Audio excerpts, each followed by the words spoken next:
Hello and welcome to episode 49 of the Crash and Ride podcast. I'm Patrick Ferguson. I'm your host. Today's guest is James Hall. James Hall is a multi-instrumentalist. He plays keys, guitar, and trumpet. He's a singer. He's fronted so many bands: Pleasure Club, Marry My Hope, the James Hall Band, the Steady Wicked. Like, he is just been out there grinding for 25, 30 years. He never stops. He's always playing somewhere. He's always got a new record on the back burner somewhere. He's a really extraordinary guy, and he's a good friend of mine. And man, his story is pretty captivating. I've already interviewed two members of his band: Sterling Roig, the drummer from the James Hall Band, and Grant Curry, bass player from the James Hall Band, but also Pleasure Club, and his work with James off and on for 25, 30 years. It's really, really good to be back from the holidays. Like, I've been back for about a week and a half, 2 weeks now, and I'm trying to get back on schedule here, get my releases out on time, and I'm on the very verge of getting caught up. But thanks for bearing with me. Thanks for supporting Crash and Ride. If this is your first episode of Crash and Ride, if you're coming over from the Dopey podcast, because we had an ad on Dopey this week, I'm a big fan of Dopey podcasts, and Dave and I talk every couple of weeks just to catch up. And I was like, man, I'm going to put an ad on your podcast. He was like, you should do that. So I did it. Welcome. Crash and Ride is a long-form interview podcast where I talk to musicians who've survived anxiety, depression, and addiction. The idea was that if we could have honest and open conversations about the things that bother us and the sadness that we feel, we could start to get better. It's really that simple. I also do every other podcast. I do a song explication where I go from end to end in a song that I love, and I talk about like the personnel on the session, where it was recorded, when it was recorded, like some of the cultural context around it, and maybe some of the musical stuff. I play a little guitar. I'm mostly a drummer. But, you know, I do my best to like hammer at it and try to point out some melodic motifs or some ideas that are in the song.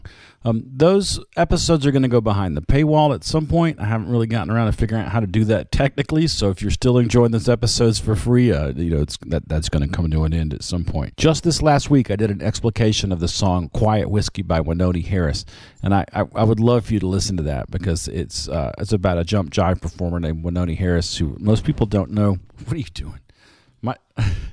My dog is absolutely refusing to not be in my lap right now, and it's hilarious. I'm in an inexplicably amazing mood. I can't even begin to tell you why that is, because it's just a normal Tuesday night for me. But I am in just a really good place right now, and my dog apparently has picked up on it, and now she is standing on me. Babe, you gotta chill out for like 5 minutes. All right, come back later. Bye. All right. A couple of quick announcements. Crash and Ride is brought to you in part by Greer Amplification. Greer Amps builds the best boutique effects pedals available. If you're looking for an overdrive, boost, fuzz, compressor, or tremolo that is rugged, road-tested, and at home, on stage, in the studio, or in your living room, Greer has a pedal for you. Nick and his staff strive to build the best products around with the best tone you've ever heard. They believe in their products, and they stand behind them too, backing each one up with a lifetime warranty to the original owner. Each Greer Amps product is hand-built in Athens, Georgia, USA. Go to www.greeramps.com or visit your favorite music retailer today. As I record this, I think Nick is at the Anaheim NAMM show unpacking the booth for Greer Amplification. So if you're at the NAMM show, swing by the Greer Amps booth and say hi to Nick and tell him you heard about him on Crash and Ride. Crash and Ride is also brought to you by Jittery Joe's, a local coffee roaster based in Athens, Georgia. They have a special espresso blend named after the podcast. You can get Crash and Ride espresso off our website at crashandridepodcast.com/store. I'll send it to you whole bean or ground. You just got to let me know. I also have t-shirts up there in blue and black. They have the Loud Guitars Save Lives slogan on them with the big Crash and Ride logo. They're $20 plus $5 shipping. That's crashandridepodcast.com/store. I am in such a good mood. This is the weirdest thing. Just had a cup of tea. Maybe it's the tea. I don't know. Man, I feel great.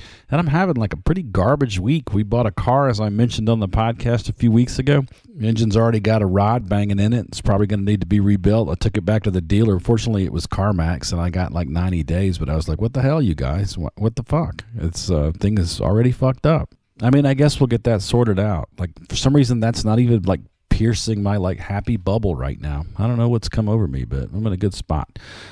So James Hall. I've known James in passing for like 25 or 30 years. I've known the guys in his band really well. We were all on the road at the same time back in the 90s. We'd cross paths all the time. I love Grant, his bass player.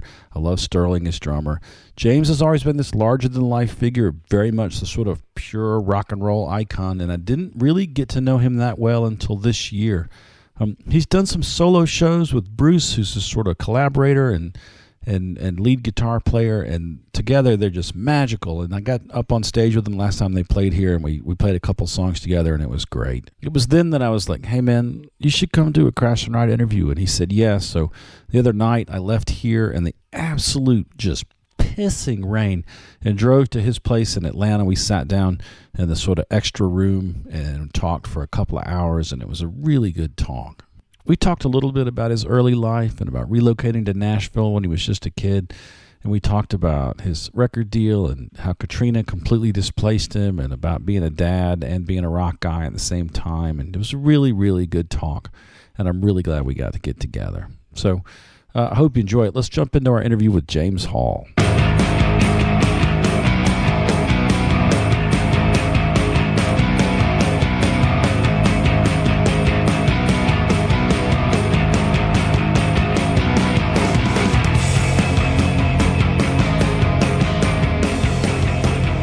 Okay, I'm here with James Hall, lead singer of the James Hall Band, also lead singer of the band Pleasure Club, formerly of Marry My Hope many years ago. Welcome, James. Thank you.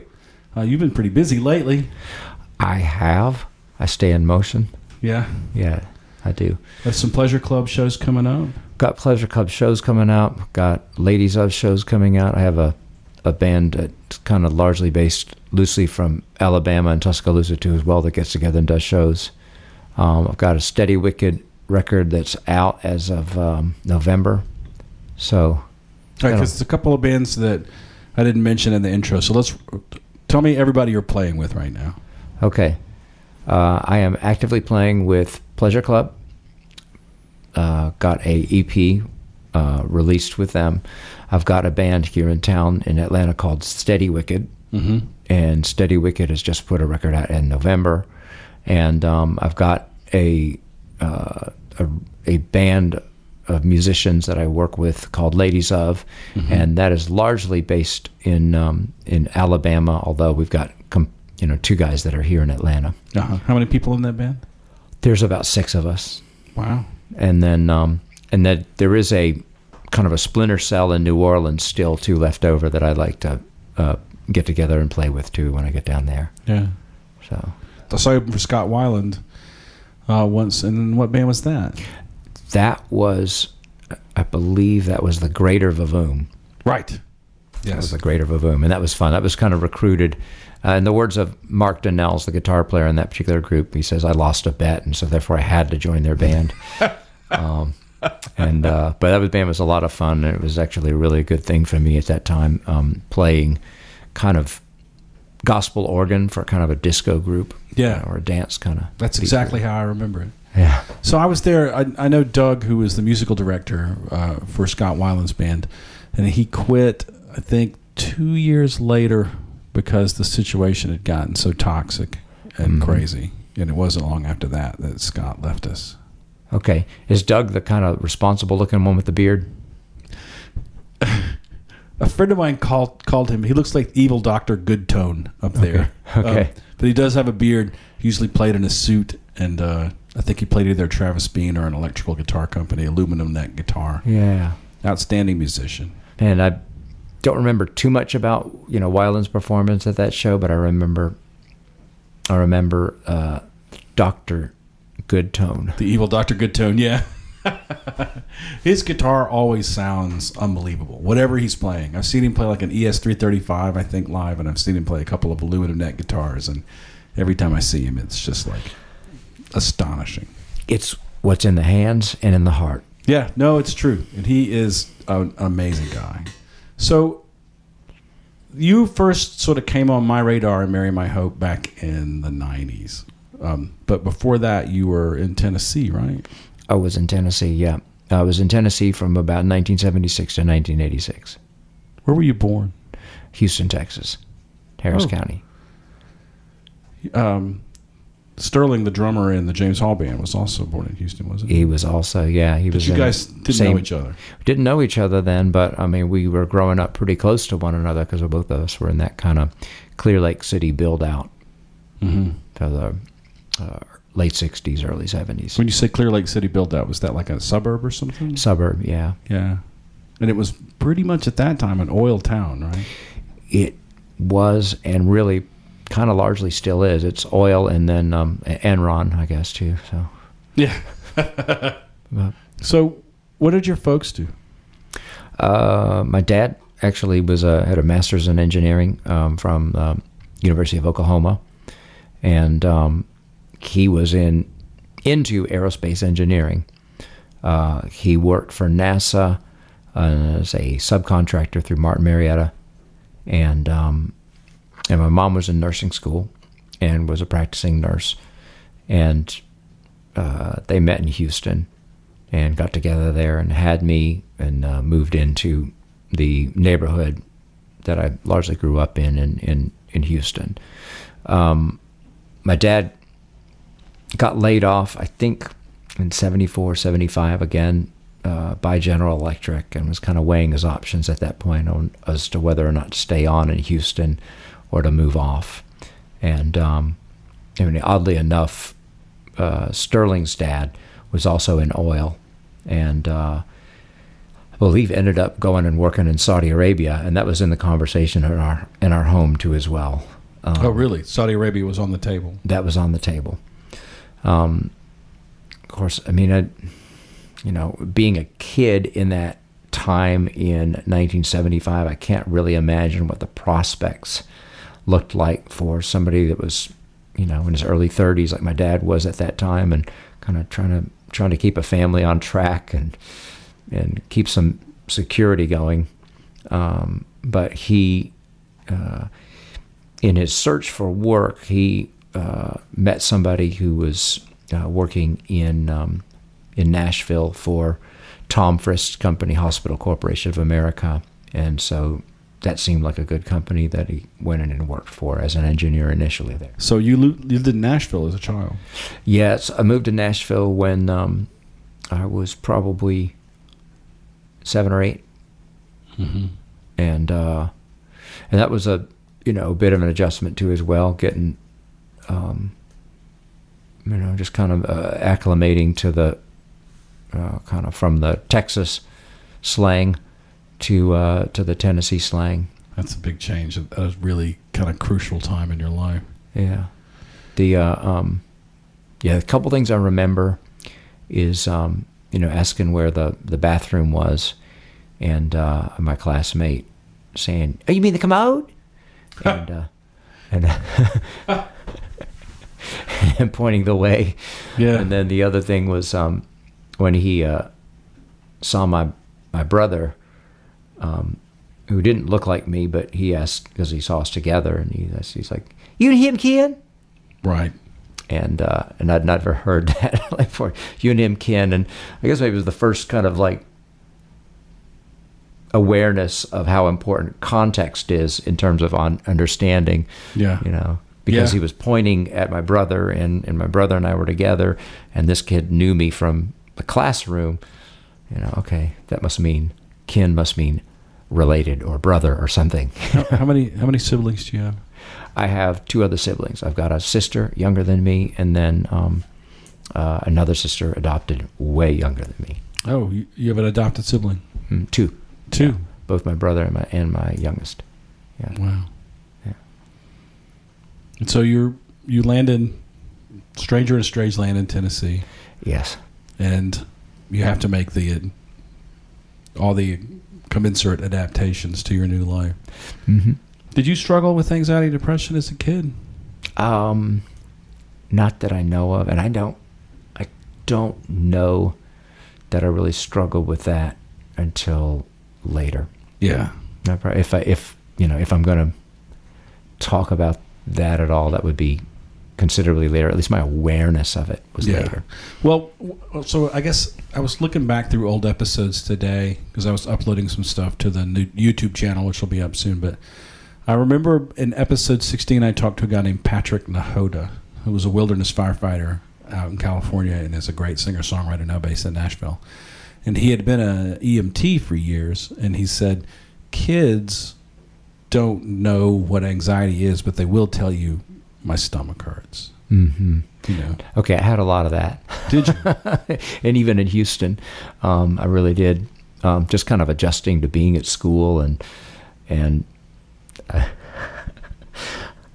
First day of school, my mother and father were lovely and practical, but they put me in a nylon turtleneck and polyester checkered pants for my first day of kindergarten in 1974 or something like that. And I remember thinking to myself, if this is what school is, I can't be part of it. Because it's Houston, and it's late August or early September, so you must have been roasting. I was roasting. I looked good, but I was roasting. Yeah. Toughskins. Remember Toughskins? Yes. I wore Toughskins until, little known fact, but I wore Toughskins right up till high school.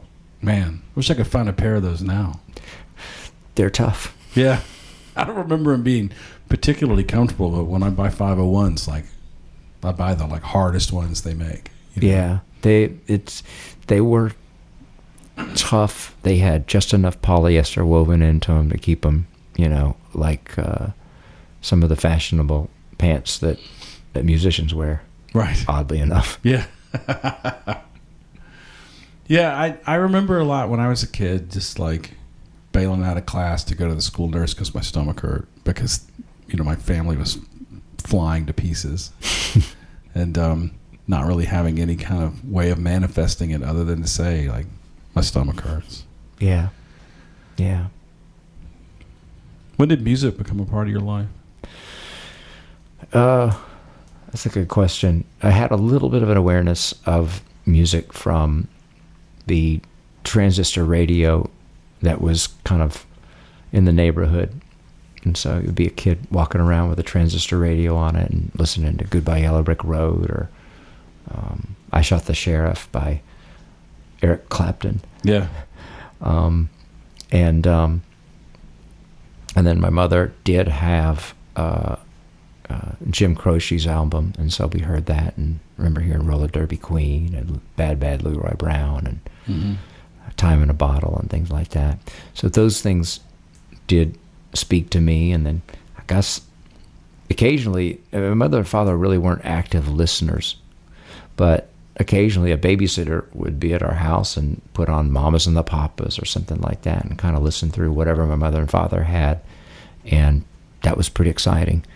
At least for me, it certainly perked my ears up, but it probably wasn't until I was in Nashville that after about I don't know, even within that first year of being in Nashville, that the Spinners had released Rubber Band Man and Working My Way Back to You and things like that happened, and those songs were really compelling to me. When did you start playing? I was able to, and then this is kind of a funny thing. So after about a year being in Nashville, there was a classmate with blonde hair who was talking kind of almost obsessively about this entity known as KISS. And I didn't even know what it was. I had no context for this KISS. And then he opened up his notebook and he had drawings of the face makeup of this entity known as KISS. And he's like, oh, it's like a rock group. It's like, oh, a rock group. It's like, yeah, like music. It's like, oh. So at some point I got permission to go and spend time at his house and stay there for the day. And I don't really remember too much about KISS. But I do remember Diamond Dogs, and I remember hearing Rebel Rebel, and that was a pretty big explosion for me, just how catchy that song was. I mean, I listen to it now and it's like, okay, kind of a Rolling Stonesy kind of thing, and yeah, don't play any bass until the chorus, but that song really, really caught my eye, and then. And then kind of also the artwork on the artwork on the Diamond cover of Dogs that record too. is pretty wild. Yeah. KISS, it was still a little bit of a disconnect for me. And I don't necessarily know that I still I'm trying to think, have I been influenced by Kiss? I must somehow have been influenced by Kiss. But it still strikes me, I think that even then, the music just sounded like like explosions and dragon sounds, or dragon slayer sounds. And so it was missing something. But it wasn't too long after that I got to middle school, and I had a classmate, this guy Alan Green, that was a keyboardist and great, despite his really young years, and so through him, I finally heard Jimi Hendrix, and I know that listening to Jimi Hendrix on a cell phone can be, compelling, I guess, a little cell phone speaker or whatever. Yeah. But hearing Jimi Hendrix play on a children's record player sounded like an animal I was just caged inside that thing. Yeah. It was just so wild. Do you remember what songs you heard? Oh, we heard Foxy Lady, and we heard Purple Haze, and it was probably, smash hits had just come out, so they'd kind of done a greatest hits, right? Yeah. And so we were listening down to that, Wind Cries Mary, all that stuff. But it was hearing that, and then hearing Talking Heads, and hearing the Cars, and not really having any hierarchy or context for the time in which the stuff was released. Like hearing Damn the Torpedoes to me was absolutely as good as hearing, Purple Haze. Right. Because all of it was great. There was no gatekeeper in your life at that point. There was no gatekeeper. Right, you're just getting records. And no big brother to say, yeah, you should hear his early stuff. Right. It was just all new. Every neighborhood had that kid who had all the records, all the Kiss records. It was always what an enviable, for the artwork alone, what an enviable thing to have. Yeah, the album covers. Live Destroyer with all four of them like jumping off the exploding planet with their platform shoes on. It's burned into my memory. Oh, yeah. So when did you start playing guitar? I was able to get into guitar lessons when I was maybe in 3rd or 4th grade. And that was kind of on the basis of this friendship that I had with this kid, Tom, that played drums. Right. And I think he had a toy kit. Right. And, I had access to my mom's nylon string acoustic. I started taking lessons, and I remember that in some respects, becoming friends with this guy Tom, this kid Tom, that was sort of a route to belonging that I felt I needed to have. Unfortunately, my grades waned considerably through that time period as well, and so guitar was considered not a priority, and I didn't really return to it until a few years later in middle school. And so when I got into 7th grade, 8th grade maybe, I think 1980, I bought a first electric, and my grades are still uneven as could be. I just had trouble concentrating and staying focused. I think that focus is a grown man's game. It's not really meant for prepubescent or pubescent kids, but I did learn guitar in the dark. So while I wasn't really allowed to play guitar, I had convinced that I would not play it, but I could keep it stored under the bed. And when the house quieted down enough and everybody was asleep, I would take it out of its case and play it at night. Wow. So, and just softly, not to disturb anybody, but that gave me a tactile understanding of the fretboard. Yeah. And how to not have to follow my hands, and which really helped open the door for me to be able to deliver lyrics and sing. Yeah. Yeah, I always wondered how singer or guitar players do it. You got your eyes on the back of the room, and somehow your guitar still gets played. It's kind of amazing. Well, in my story, that's how that happened. Yeah. And so it was a real gift being grounded from guitar. Right. was being able to play it after everything was quiet, and to understand that there was something beyond being able to visualize the chords, but actually be able to visualize them in my mind and actually have them in my fingers. Yeah. So, who was your first band? First band. The first musical. I had a upperclassman. I think he was 2 years older than me when I got to high school. And I mean, high school was probably really the point at which I was able to get together with other kids. You know, kind of before that point, I'd try and escape to a neighbor's house who had a guitar or an amplifier and a drum set or whatever, but I never got away with it for very long at all. It was always the long arm of the mom reaching out and bringing me home. Yeah, she was not really in with the music. Huh? Well, you got to understand, at that point in time, you know, it's very, very different. So when I meet somebody who's my age who tells me that their dad played guitar, played electric, it's like, it's very rare, very unheard of. Yeah. You got to understand that, you know, for your child in 1973 to say, I think I want to learn to play electric guitar, that's tantamount to saying, I think I really want to learn how to gamble. Right. I really like to go and shoot pool, see if I could hustle pool for a bit. Right. You know, just try it, you know. And so it wasn't really something that was really smiled upon in terms of like expression and art. And so it was a hard thing for them to accept that in some respects music had chosen me. Yeah.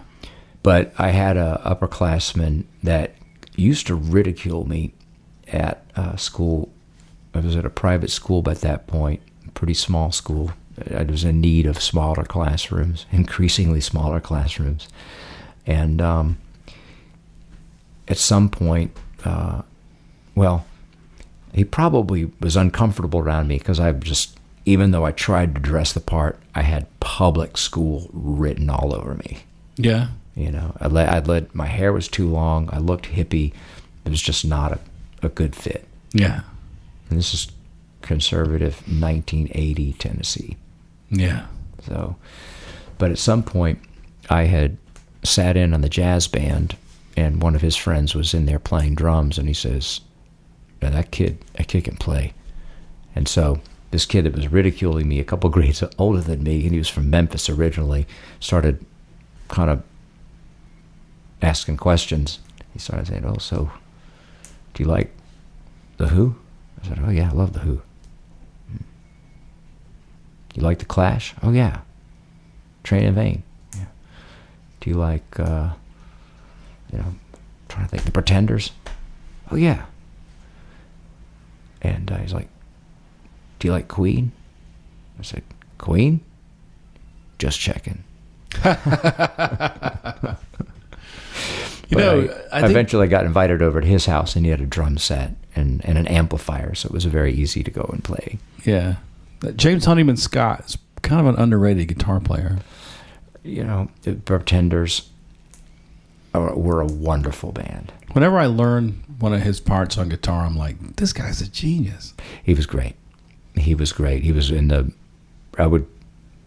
he was so good, he could quote without even thinking about it, in the same way that John Frusciante can. Yeah. I'd say that those two are kind of at that zenith of where training meets inspiration. Like, yeah. I mean, their training is really high, their preparedness is really high, and then they also meets inspiration. Yeah. So that was your first band with this guy? Yes, and I think that we were maybe called the Low Numbers because the Who was called the High Numbers, and so we figured we'd call ourselves the Low Numbers. And at some point, we convinced a professional Nashville session guy to come over to Pat's house and jam with us a Saturday. And after that, we were so good. I mean, we had no idea how good we could be until this guy showed up. And I think he was probably 23, 24, and just kind of open-minded, and figured he'd kind of sit with these, I was 14 and Pat was 16. And this is a 25-year-old kind of coming in to sit in with us on bass, and he was pro and accomplished. And it was just like, it blew our minds. It blew our damn minds at how good we could sound together. Right, right. With the right bass player. With the right bassist. Yeah. And, the two of us were never really to happen on a bassist past that point, really. That was it, But the good thing about that is I also learned how to play appropriately with a drummer and not having a bassist.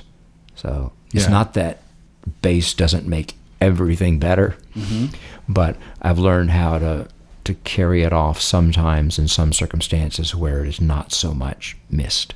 Right. And so did the Low Numbers play any shows? No, we were way too young. Okay, so I also had another band in high school toward the end called the Pink Elephants, and that was myself and 3 others that was a cover band. And so I remember playing a gig in Tuscaloosa with the band I had at that time in 2008, maybe 2009. And a band opening up for us had the identical set to the Pink Elephants. And that's what amazed me. Like All Right Now by Free, Cocaine by Eric Clapton, Satisfaction by the Rolling Stones. It was just like the classic rock songbook by numbers, and it was amazing to me. It was that like there was a band that's out there at a college doing this 20 plus years later. Yeah, pushing 30 plus years later. Yeah, because they got to figure that was 1986, and so Frozen in Amber. Well, and what's I think the good, or maybe it's the door prize for not being 20 anymore, is that occasionally you get those moments where it shows up in all its starkness. Its stark beauty, I guess. So Pink Elephants, your cover band doing classic rock covers. That's actually, that's kind of like boot camp for what we ended up doing in the 90s. It certainly didn't hurt because, I'm a big proponent of learning covers. Digging in and understanding how songs are put together, it kind of is your job. Ultimately, it was put to me a number of years ago, like 20 years ago, by a friend. It's like, okay, you're a musician, you're a songwriter. It's your job to be inspired. I have learned that, I must live in a certain way by which inspiration is likely to happen. What do you do to sort of make sure that ground is fertile in your life? Well, about 15 years ago, I started journaling on a daily basis. And what I found helpful about that is that it's kind of a sacrifice of time, just the same way that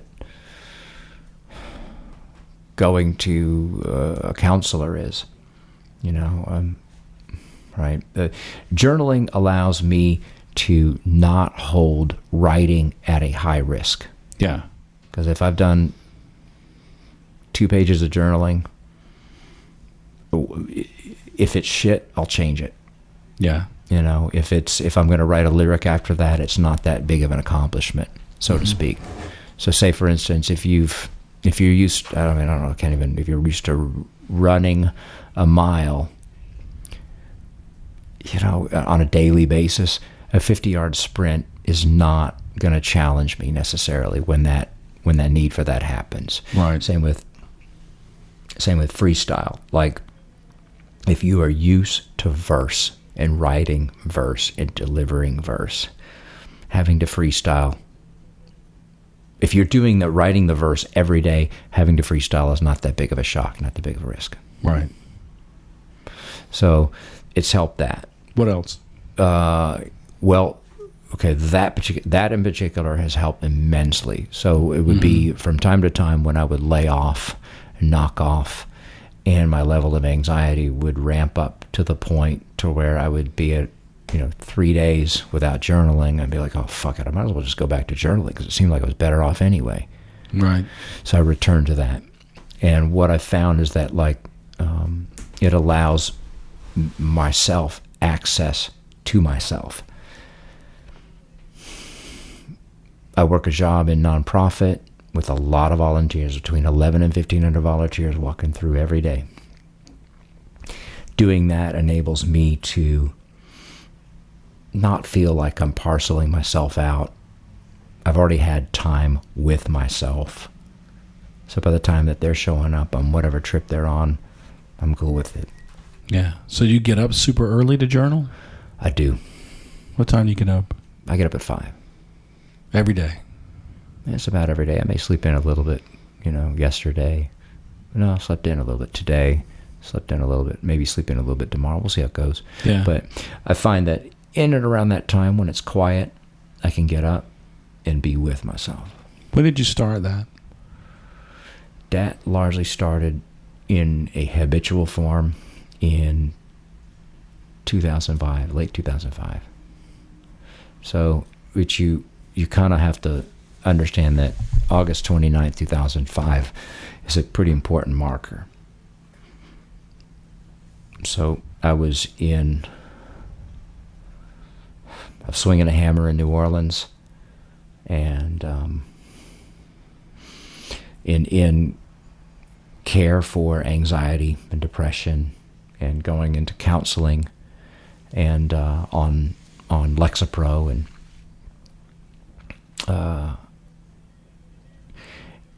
and after August 29th, 2005, I didn't have access to that anymore because it was Katrina, and there were different needs. Yeah.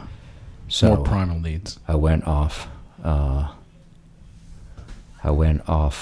Lexapro during that time. It's always going off meds is always funny. It's like the electrical impulses become very, very pronounced. It's almost like I was getting little static shocks in my head is what it felt like. That's not the first time I've heard Lexapro withdrawal described that way. Yeah. So, but it dawned on me as well that that the value of a talk therapy, and therapy and meds started to present themselves as a solution in a very, very different way. So I had to remember that, okay, when I started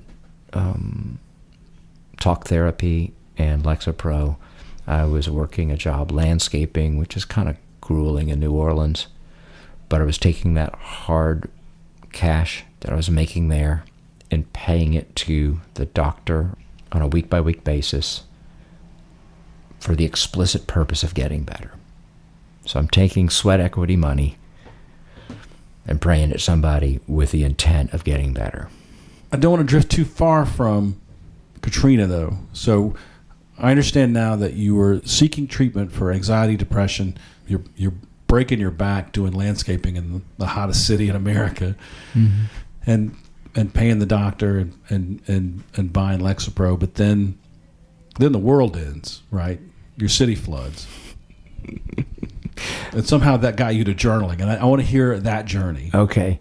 Well, so when I was, we initially went to Memphis, and when I was in Memphis, still kind of dealing with a lot of fear, and a friend of mine had sent me a card for Starbucks. So, well, maybe I need to get out of the house. And got out of the house, got a coffee, and that's okay. That'll work so far. And I just started journaling. I knew it was a good idea. I'd read Julia Cameron and Artist Way, and I knew that all of this stuff was like, someday you should do this. Right. Well, after Katrina, what better excuse? Right. We were in need of jobs. Mm-hmm. We were in need of schools and housing. So there's nothing to rush off to. There's just to be right here. Yeah. And so that became more of a focus for my life at that point, of like, okay, can you be in the moment? Can you really exist in the moment? And journaling kind of helped that too as well. Yeah. But it was almost like the more that I was willing to journal and then just kind of spell out the fears or put them down and then talk about, the things that moved me from what I was getting in the way of reports from back home. Okay, well, this is happening. Okay, wow. When I saw all of the people in Slidell basically taking whatever they had from their homes and just walking the interstate, I was very sad. Yeah. Yeah. It seems like the journaling sort of served the purpose that a lot of people use meditation for you, that there was ability to sort of contextualize yourself and become intimate with your actual fears, desires, and aspirations in the moment. Yeah, truly. And so I got in the habit around that time. And I'd knock off, I'd lay off for like a little bit here and there, but I'd always come back to it. I'd always return to it, because living with the resolute anxiety and fear that I've been endowed with for this lifetime, right, seemed impetus enough for me to do it daily. I want to get from Pink Elephants to, was it University of Tennessee? It was actually at Western Kentucky University, so in Bowling Green. Right. And Steve Gorman was there. Steve Gorman was there. He was my RA. He saw me the first day I moved in, and he was like, "Hey, James." I was like, "Hey." He's like, "I'm Steve Gorman. I'm your RA, and just here to make sure that everything's good. You got everything you need. You need a grape Kool-Aid or anything like that. I'm a few doors down the hall, and I have no roommate, so I've got a rocking chair. Come by anytime you feel you need to." He was destined to become a psychologist, I think. But he was great. I'm trying to find a diplomatic way of saying that he definitely surrounded himself with crazy people for a long time. He did. But he had a very colorful family, though, too, as well. And he always had a story better than anybody's I knew. If you don't know, Steve Gorman, of course, is the drummer for the Black Crowes, who just recently wrote an incredible book, which I'm going to talk to him about soon. We've kind of got a standing date, like let's do a Crash and Ride episode. But I knew from his book that he had gotten involved with Marry My Hope. Yeah. No, but he wasn't a musician in college. He was not a musician in college, but he was a drummer. And I'm going to not take that personally. He was drumming. Put it this way, not a drummer, but he was a drummer. Was he? He was. And he knew enough about the drum kit in order to feel confident and competent at it. Right. So he was, and that when I say he was a drummer, that's what I mean, like a naturally born drummer. Right. I think so. And I thought you were drawing a distinction between being a musician and a drummer. Like, that joke, right? What do you call guys who like to hang out with musicians? Drummers. Right.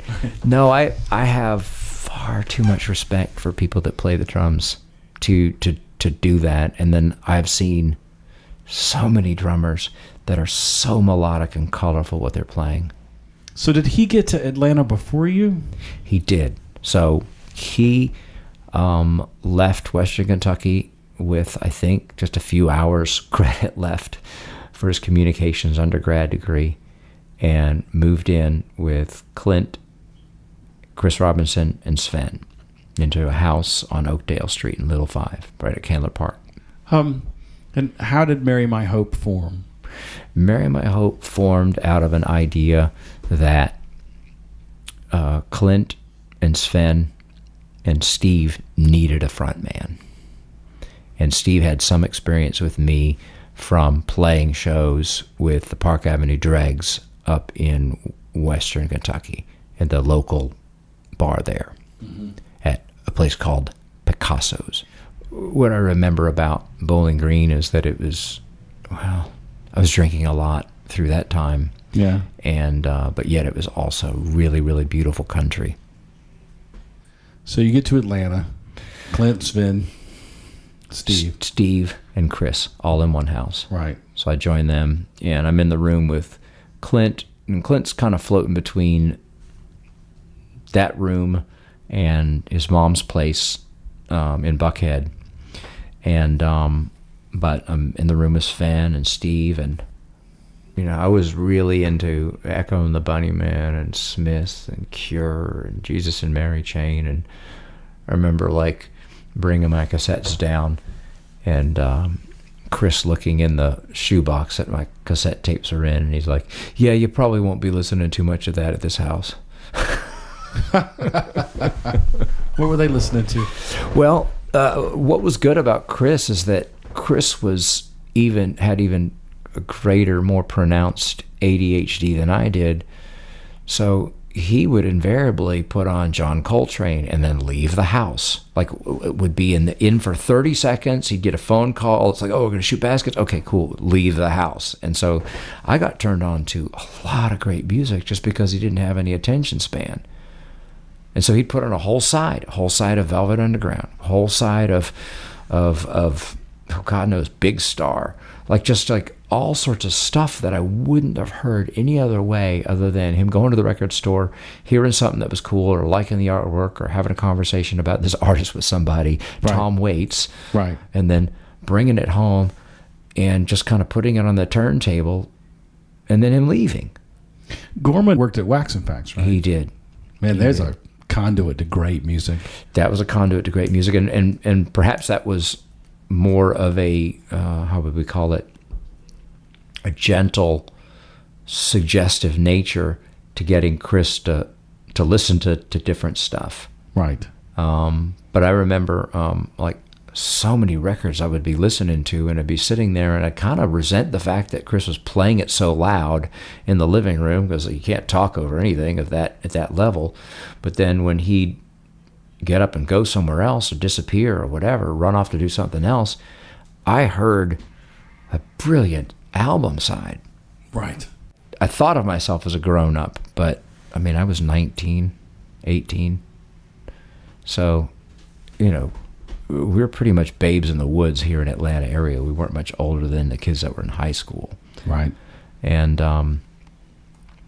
acclimating to MARTA, getting around, writing on MARTA, and getting and trying to learn where the places to play were. But the first place to play that we knew of was a place called the Dugout, and that was right in Emory Village.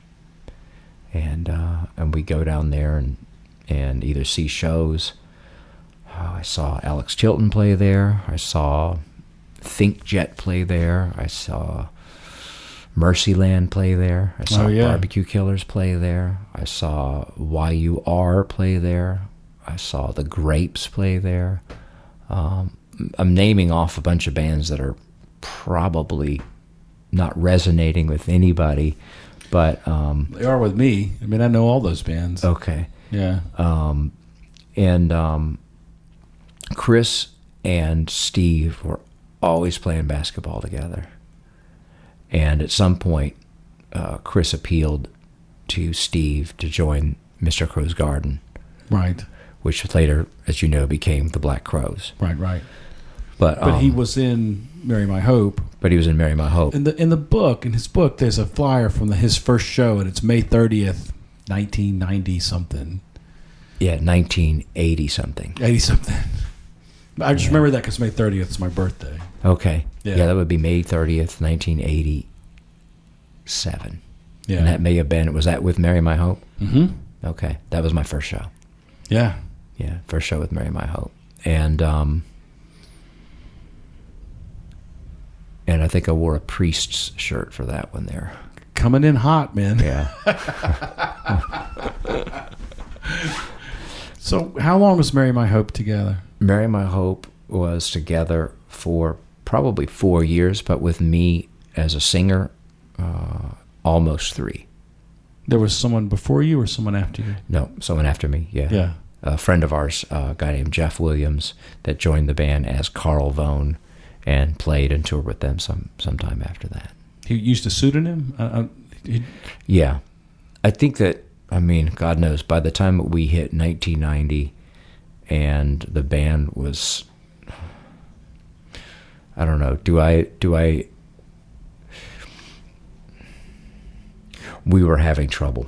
We were having trouble communicating. We were having trouble agreeing, and I think that the competitive nature of that group turned negative. You mean the competitive nature within the band, the intra-band competitiveness? Yeah. So 3 years is kind of a long time when you're 19, 20, 21 years old. It seems like an eternity when you're that age. And Miriam, I hope, really was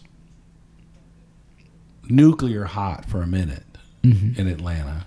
There was a lot of label talk. There was a lot of stuff going on. Yeah. But to hear you tell it now was pretty toxic work environment. Well, it got that way. I mean, I don't know. I have to own up to my part of it. Okay, what did I bring? I brought don't talk, don't feel, don't trust. Right. Right. And control everything. And try and control everything, or try and, I could be terribly passive aggressive and feel that, okay, well, if I don't take charge of this, and it's all gonna go sideways, or don't worry about it, something will work out. It was I didn't have any real understanding of what was being asked, both of us as a band or even as me as a singer.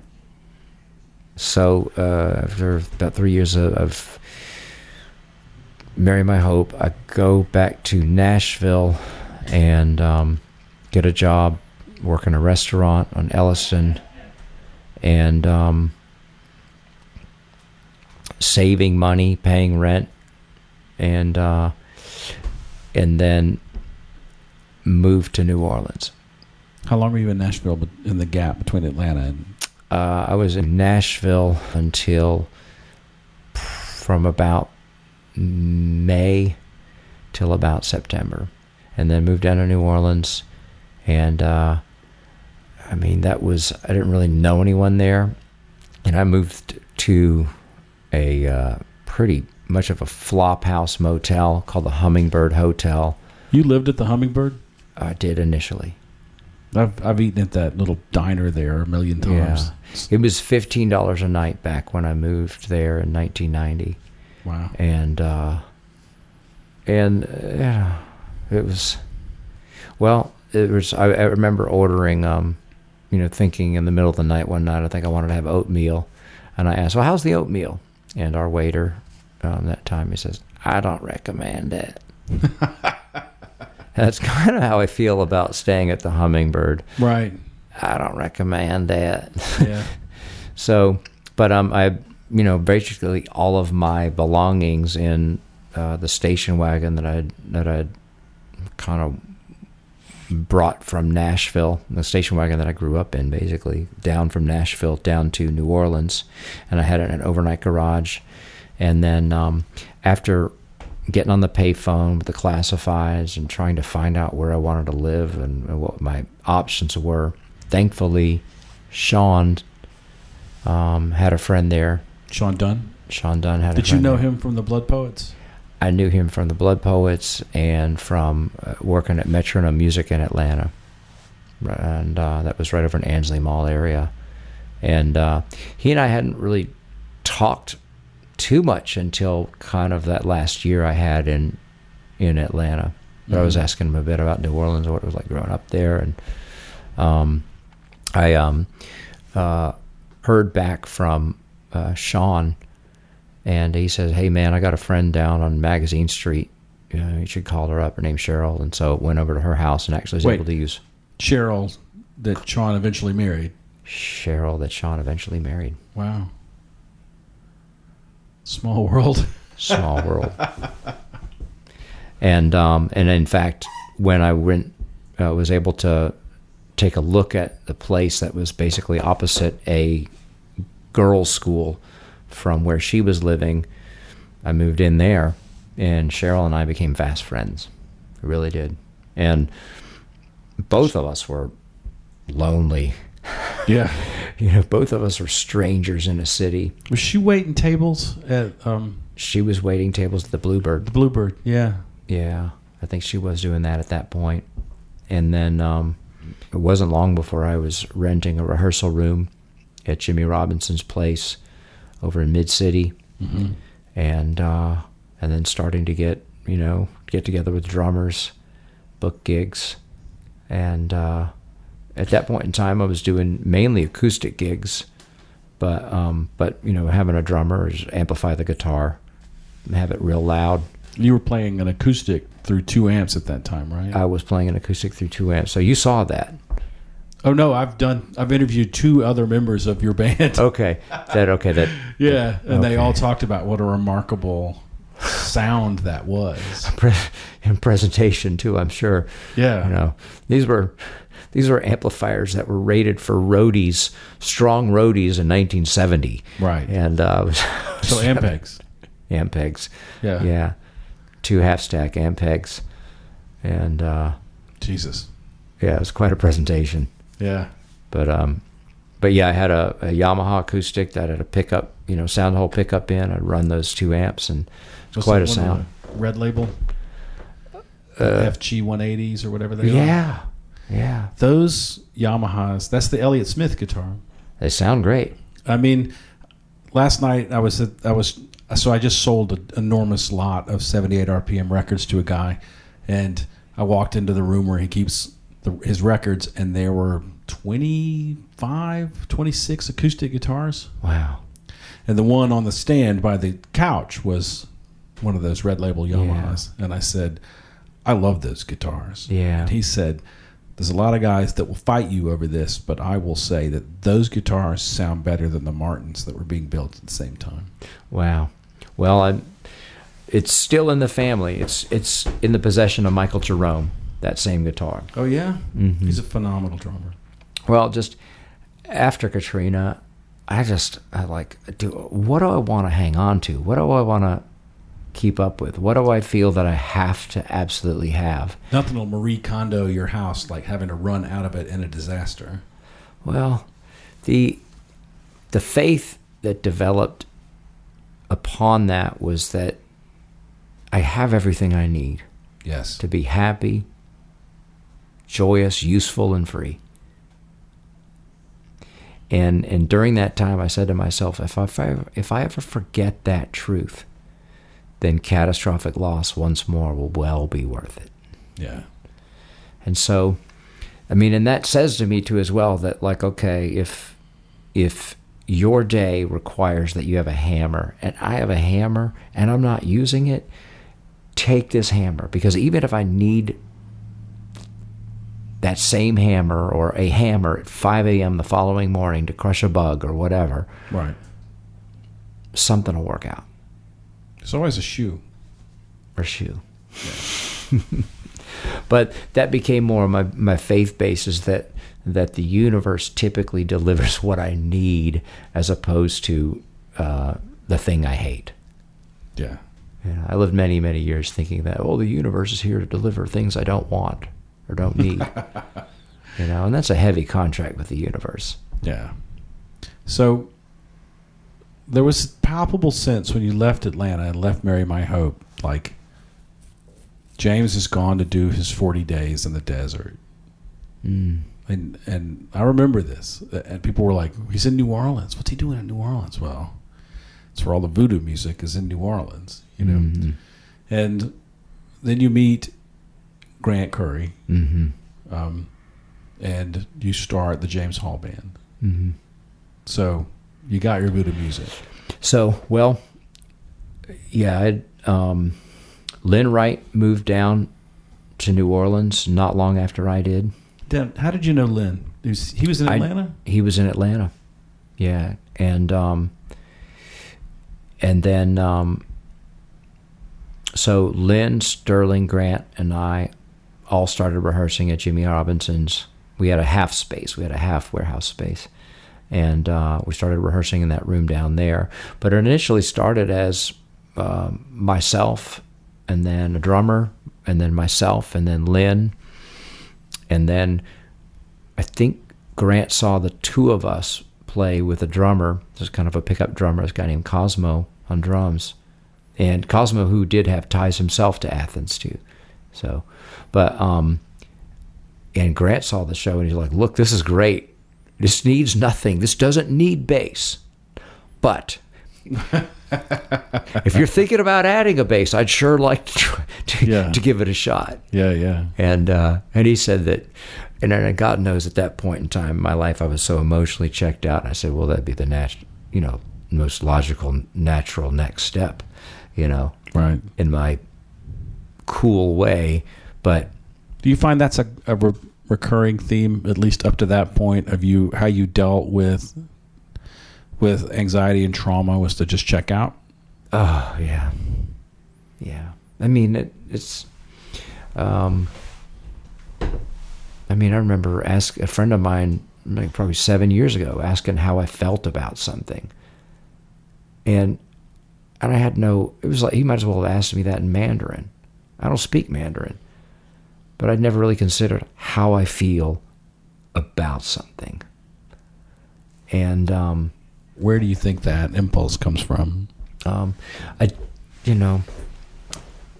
I did have a brother who struggled with alcohol and addiction and mental illness for his entire life. And where is he relation to you age-wise? He was adopted, and he is a year and a few months younger than me. But so there was that. There certainly was that. But where it comes to like how did that affect me, in terms of dealing with feelings, I may have learned that my feelings weren't really important. Right. They are now, but right. But at that age, Sure. And then we all learn that when we're 6, that we don't have the perspective to say, hey, I realize y'all got a lot on your plate, and and I trust that you love me, but I could use some time and attention and and some one-on-one time with you, Mom or Dad. We just don't have any perspective to ask for what we need at that age. Right. So we learn other ways. Yeah. So Grant joins. Grant joins, yes. Yeah. And we start doing shows, and what was remarkable about his attitude is he just had no expectations whatsoever. I was intent on proving that I'd been somebody and done something and been somewhere and knew some things. And he's just like, this is Baton Rouge. I'm loving Baton Rouge. This is Atlanta. I'm loving Atlanta for what it is. Right.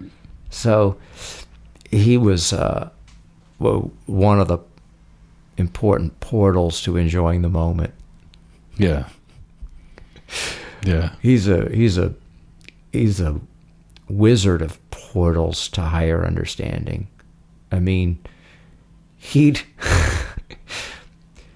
We'd be staying at the Masters Inn on tour to Augusta, Georgia, or something like that, and we'd maybe even have a little money from that, and each have our own rooms or something like that, or maybe him and Lynn would have the smoking room, and I'd have the non-smoking room, and he'd come over and say, hey, what are you doing? It's like, I just feel like being with somebody right now.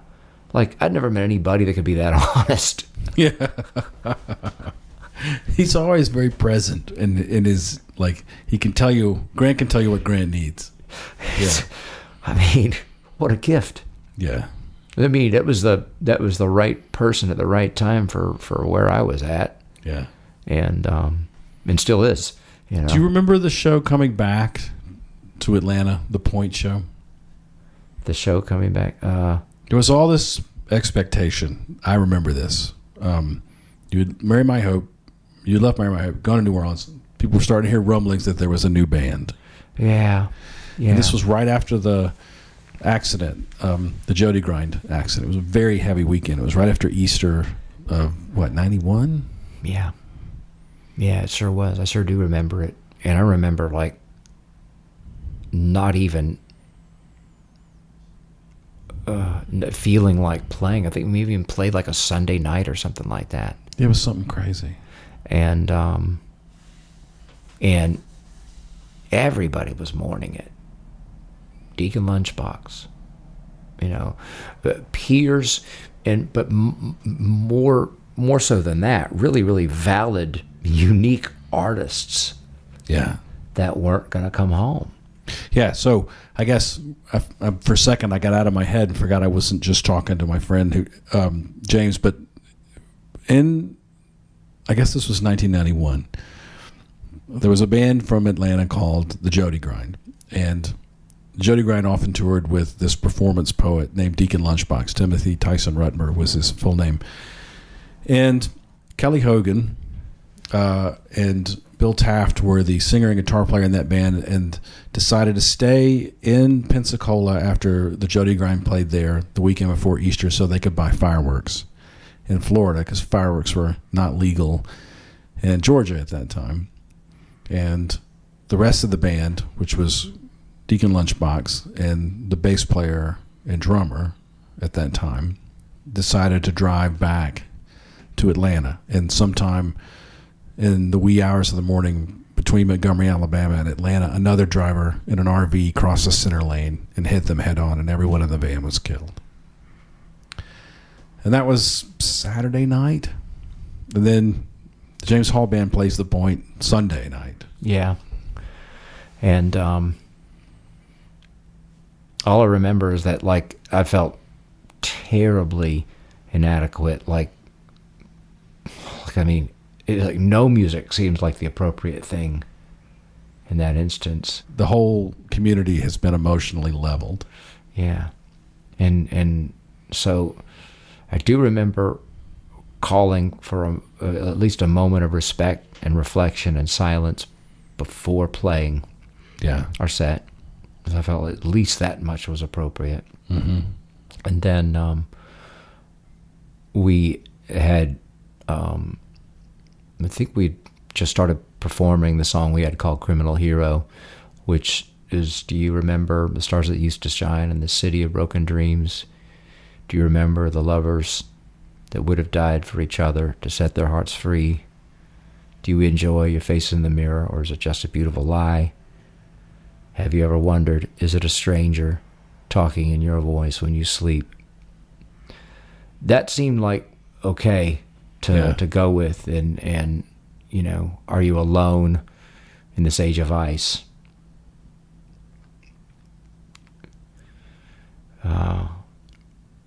And are you emotional? I don't remember the lyrics. But are you hollow to your own expression? Do you I don't know. Anyway, that song seemed like a good match for where everybody was feeling, or at least in our band. And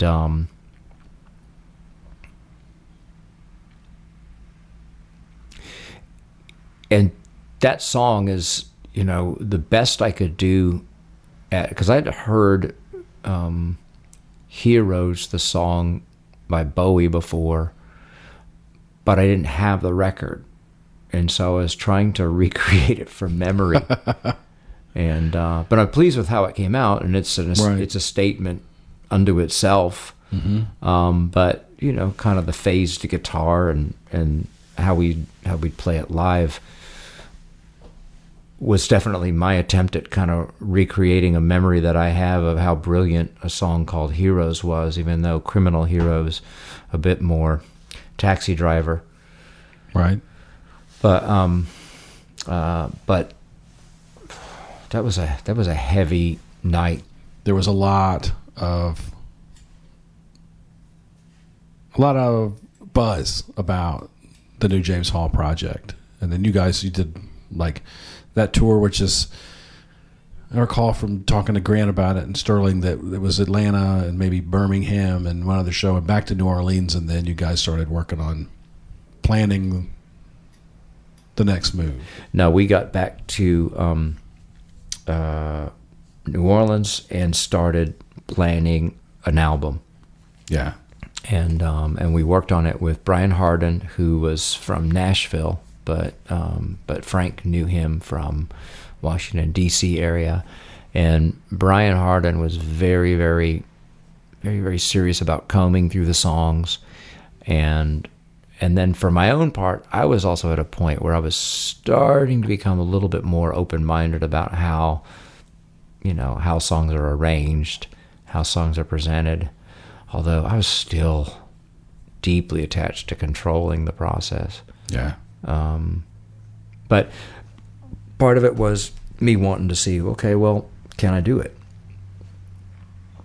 Can I do it? Do I even have what it takes in order to pull it off? Mm-hmm. Thankfully, Amy Ray also got involved too as well with Damon basically Records. the executive production and paying for the studio time and the release and the promotion of it.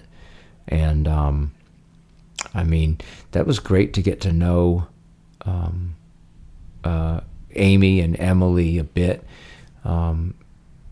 To us, they were just kind of like a weird folk group, at least to Marry My Hope. To Marry My Hope, they were a weird folk group that enthusiastically promoted local bands, including Marry My Hope.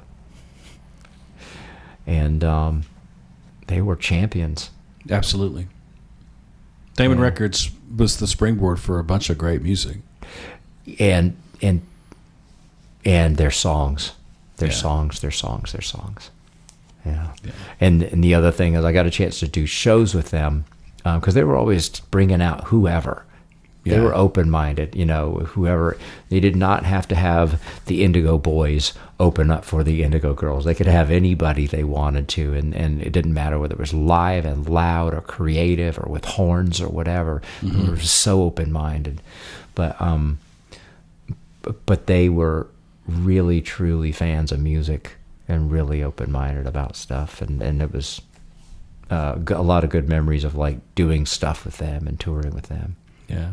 So Amy and Damon Records, they put up some money for you to make a record. You guys go to Nashville, right? Go to Nashville, yes. And so we went to Sound Emporium, the B Room, and that was in March of 1993. And was it March of 93? Seemed like it was, yeah. It was 93. And we could get 24-hour blocks for $300 a block. So we were able to, so we would record as long as we could stay awake, basically, to make that record. Yeah. And that meant certain moments where, God, that floor underneath the control board looks so comfy right now. And just going under. And so Brian, my goodness, he was a force of nature because he could stay awake. And this is, I don't know how he would do it, but he would stay awake at length to get these things tracked, to get these songs recorded. And he was tireless. And I found that to be impressive because I thought I was. Right. Brian was clean. So he was just clean and awake for days on end working on this record. But we started it out there. We did overdubs at a couple of other studios in Nashville area, and ended up mixing over right off of Music Row, and really happy with what was happening in terms of like a definitive release of being something different than Marry My Hope, which I felt was like a pretty high bar. Yeah. And something that we felt that we could take and offer people that might like, something new. You get this record together, you get it out, and you steam west straight into a bidding war. We do. So Rich Levy was also aware of this too as well. But Rich, Frank's your manager. Amy Ray, all were kind of talking about, okay, well, how do we strategize this? I was like, okay, well, how about this? I mean, we're in New Orleans. We're right on the Mississippi River. So why don't we do, for the remainder of 1993, we'll tour and play east of the Mississippi. And so that's what we did. We went up through Greenville, South Carolina, Greensboro, North Carolina, up to New York, up to Boston.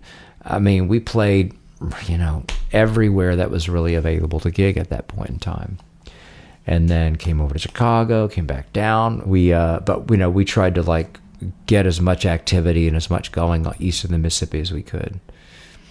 And we came home. Mark had a bit of a meltdown, our drummer at that point in time.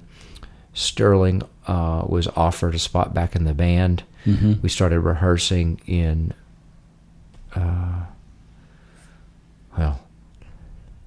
we came back to New Orleans.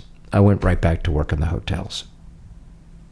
Within a day of being back in the hotels, I found out that one of the guys that had gotten me the job in the hotels, who was very interested in guns, and I would say kind of inordinately interested in guns and guns capable of firing off a lot of rounds, had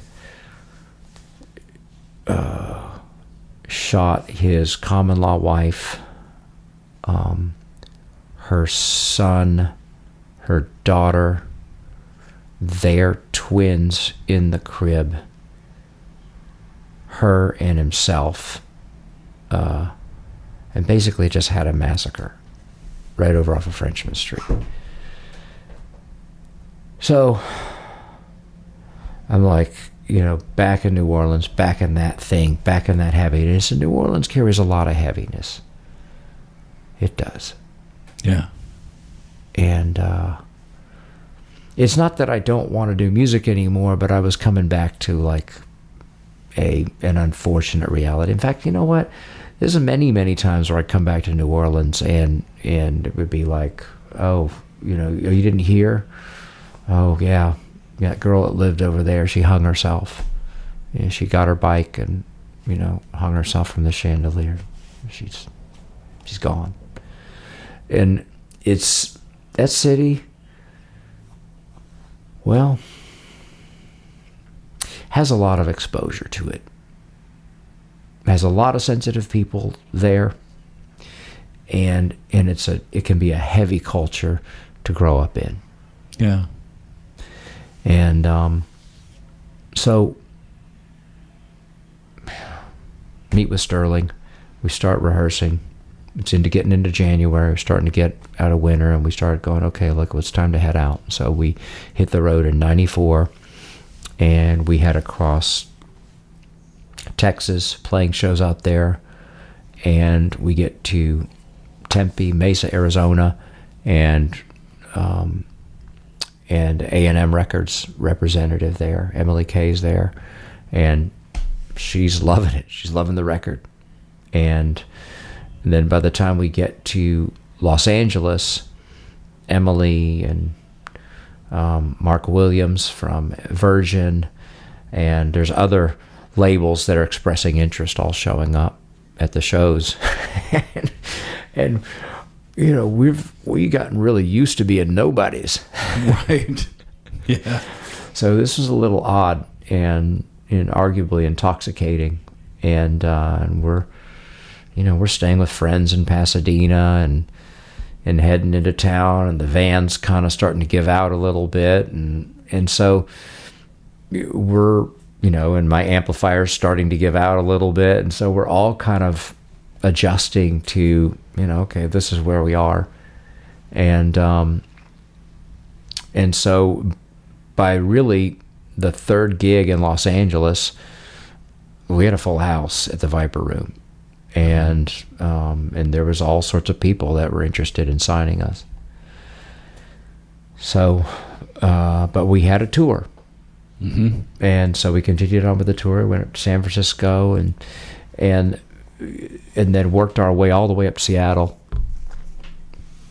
and then turned around in Seattle and worked our way back down. And I think even on our way back down, when we played San Francisco, the club owner and the club across the street appealed to us to play his club after we got done. And so we got a chance to load out literally by hand from one club to another across the street and play a second gig. And just it was a lot of excitement and fun surrounding what we were doing. And it was encouraging because we didn't really feel that we had to be anything other than who we were, the freaks that we were. amateur trumpet playing, pantyhose wearing singer, guitarist, and we had a damn fine band and a strong album. So we get back through Hollywood, and we meet with one guy named Mio Vukovic, who works at Geffen, and he was brought up under was it Tom Zutaut somewhat, I think, and John Kolodner. John Kolodner, I think, was really his main mentor for that. And we got a chance to talk with him and bonded with him a good bit, and headed back and came back home. And it was a pretty interesting time to get back into New Orleans, and I ended up going back out to look at labels, talk with them again, try and make a wise and judicious decision about who to go with, who to feel out. And when it really came down to it, who's the best label to be with at that point in time? And it seemed like Geffen was the place that made the most sense. Yeah. At least to me. My heart was with Emily at A&M, but and A&M was very small and not confusing. Epic, Sony, very confusing. Virgin, kind of busy and British. But that was the beginning of my awareness of like the tone that organizations had based on the leadership. Right. The thing about Geffen that was kind of freakish and sad is that Kurt Cobain had killed himself. That was 94. And so, like, by the time I was walking through Geffen and, the promotional posters for Nevermind and In Utero and, the gold records and stuff are still on the wall there. And it's not that they wouldn't be, but, like, it was just still so fresh and raw. And it was a very, very sad, like, kind of feeling to be there around that, and very heavy. Yeah. But when it came right down to it, at that point in time in the industry, Geffen was perhaps the best shot that a new band had of not falling through the cracks. Because we knew that we weren't the only bands being looked at. Yeah. We knew we weren't the only bands in a signing frenzy. They were throwing a lot of stuff against the wall then. They were throwing a lot of stuff against the wall. They were throwing a lot of money around. Yeah. A lot of promise. And for me, my perspective was that, like, okay, this is kind of my second time through it. Right. And so I tried to keep an open mind, but I also tried to remember, who I liked there, and the art department there I really loved. I really loved promotions and radio, and it seemed like the people there were really genuine and really were kind of courted as the best at what they do. And I loved that, and I loved Mio Vukovic's attitude about music and how to pull a record together and what we was listening for in songs. And Mio was really, I'll say this about Mio, is that he's the first guy that I knew, or at least in that business, that closed his eyes to listen to stuff. And so he was really tuning into how it feels more so than what it looks like. And that's still affecting me to this day. I still routinely I try not to close my eyes when I'm driving and listening to music, but I do find myself, if I'm asked to listen to something, that I do find myself closing my eyes to hear it. Yeah. It helps my critical listening too, to close my eyes for sure.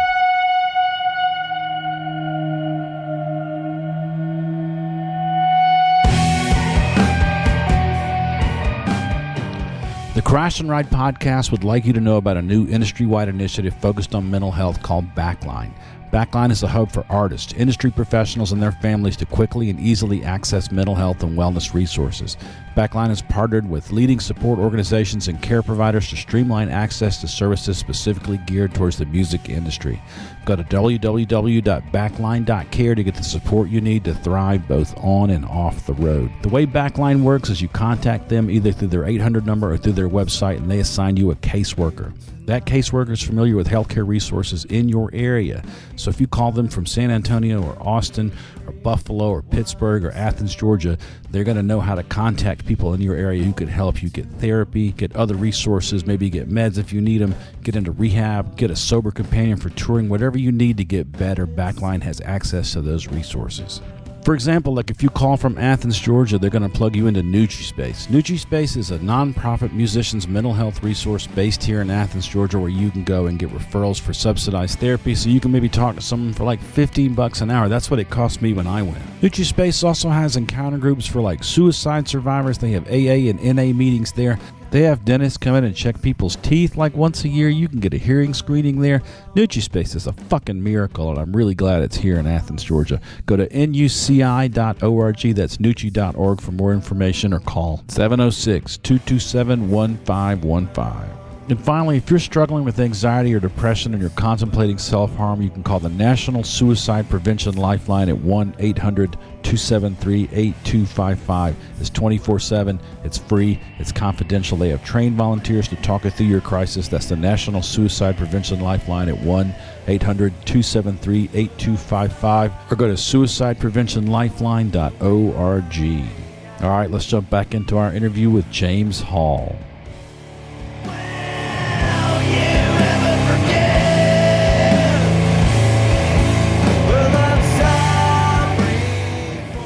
So you guys went with Geffen. Mm-hmm. You made a record. Mm-hmm.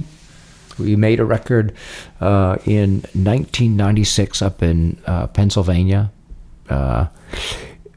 We were joined with Phil Nicolo, based on Mio's familiarity with Phil and Joe Nicolo, a.k.a. the Butcher Brothers. Phil was a bit more of the rock side of it than Joe, but they're twins. And they had a studio in downtown Philadelphia, but they had moved a studio out into Conshohocken, a little ways out, kind of near King of Prussia, kind of near Bryn Mawr. But they had a studio in a small town up there, and we went and recorded there. And certain things that I never expected to come together really came together for that record. And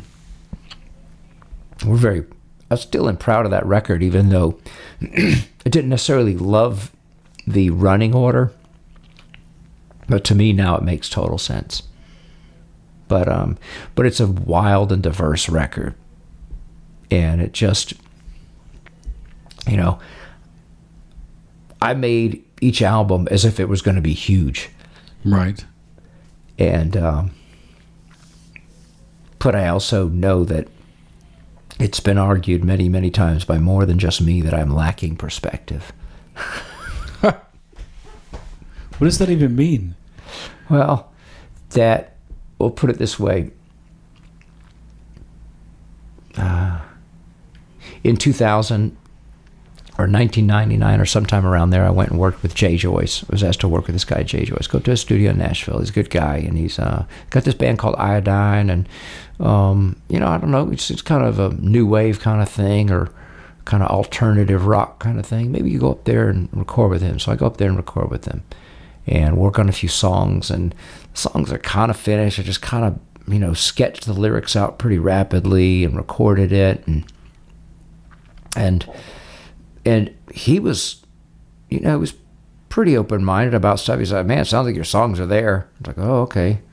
And he had his bass player, Chris Feinstein, who I'd heard about for years and years growing up in Tennessee, that came in and played drums on the stuff and bass on the stuff. And he was enthusiastic about it. And so I came home and I was like, I don't know how it went. It sounds like it's okay, but it's just not really finished. Well, my wife ended up liking it. And then Donnie, my manager at that point, Donnie Graves, liked it. And then Todd Sullivan, who had sent me up there, he loved it. And then Grant came around and like, man, as much as I hated the fact that you did this without me, this shit sounds great. So,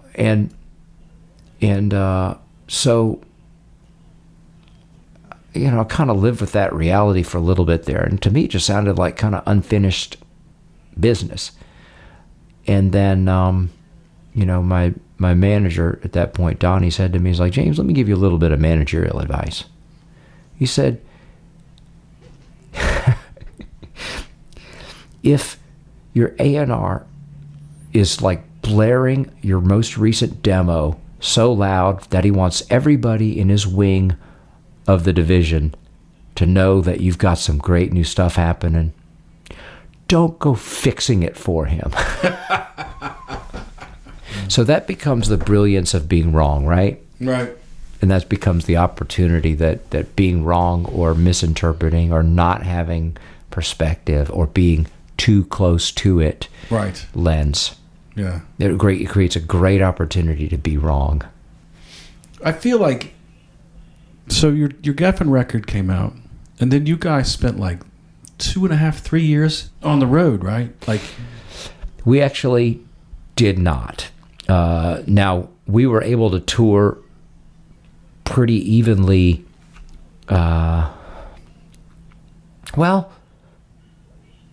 Basically the Geffen record came out probably in March of 1996. And that lent itself to a number of tours that we were able to do across that year. Right. So we were able to do the Maria McKee tour. We were able to go into Europe and do the Evil Empire kind of preemptive tour with Rage Against the Machine. Wait. Maria McKee from Lone Justice? Yes. So you went from playing with Maria McKee from Lone Justice to playing with Rage Against the Machine? Yes. That's a big jump. It's a big jump. Big jump for me, right? Yeah. Well, did you find that you had to have a different approach to your performance with those two different audiences? The only thing that, at least that I noticed about it, is that just you better cut out anything less than 80 BPM with Rage. Because the Rage is a younger audience. Right. So we were, this is the thing about, kind of getting older in music. You become aware that like, oh, wait a second. You mean not everybody in that crowd is our age or older? No. Right. Some of these kids are getting dropped off by mom and dad because they can't drive yet. Right. And so is this a lesson you learned from playing a ballad third that night that you opened for Rage Against the Machine? Rage Against the Machine, yeah. I've heard this story I want to hear it from your perspective now. Okay. I've heard it from two other people. Well, okay, from my perspective, we get up, we play. It's going pretty good. This is at Brixton Academy.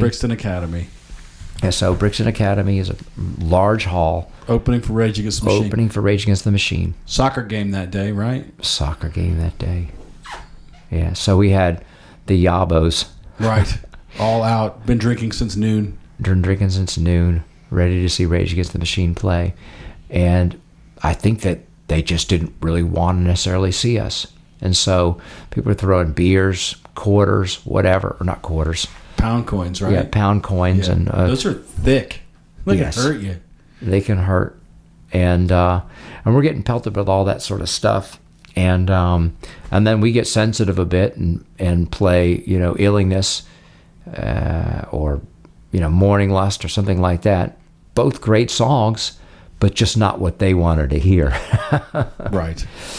And so, we're kind of fielding the occasional beer. To hold it into context, though, Marry My Hope had played shows in Bath, in Gloucester, where we're getting, people spitting at us. And so we don't know this from anything else. Right. English audiences, if they dig you, they lob, spit at you, or coins or whatever. Right. If they don't, they do the same. Right. So it's hard to know. But at some point, we have a song that is basically, it's a slowed down version of the song we have called Spade, called Black is Black. And there's an opportunity to kind of get right out and get right into it and find out where people are at. And I go down with the trumpet in the audience and the mic, and apparently the press really, really loved that, because it's like, this guy doesn't know that they hate him. This guy's he's gonna get killed. This guy has no idea what he's getting himself, what he's asking for, what he's beckoning for. And maybe I didn't. I mean, part of me knew, because like, okay, this kind of is what it is, because I'd heard that when Rage Against the Machine was there 2 years ago or a year and a half ago, opening for Suicidal Tendencies, that they were the ones getting spat at, coins thrown at, beers hurled at. So it was just kind of par for the course. But get right down into it, and the press seemed to really like that I had the horn in the Yabos' faces, and that I was just playing, and that they kind of said that it's like, okay, here's a band that actually is saying, like, we really won't do what you tell me. Fuck you then. Right. Well, to hear the rest of your band tell it, I've not talked to Lynn about it, but you guys held your ground, didn't give an inch, and eventually won the grudging respect of that crowd. Oh, yeah. I mean, we were wild like that. Yeah. In some respects, love us or hate us, you weren't going to get songs like that from the average band through. We were, looking back on it now, there weren't many bands that messed with the BPM like we did. We were... In some respects, we didn't care because we were willing to take risks. In some respects, we did care because we were willing to take risks. Right. Musical risks. And, and maybe that was also a bit of a different thing with, in all of the bands that I've been with, they've all been willing to take musical risks. And some bands have, Mary My Hope was willing to take the chemical risks. Right. And, God, sometimes I wonder about, like, the bands that are willing to take the chemical risks, if kind of over the course of time that we, build the tolerance to the drugs, that our willingness to risk can lessen.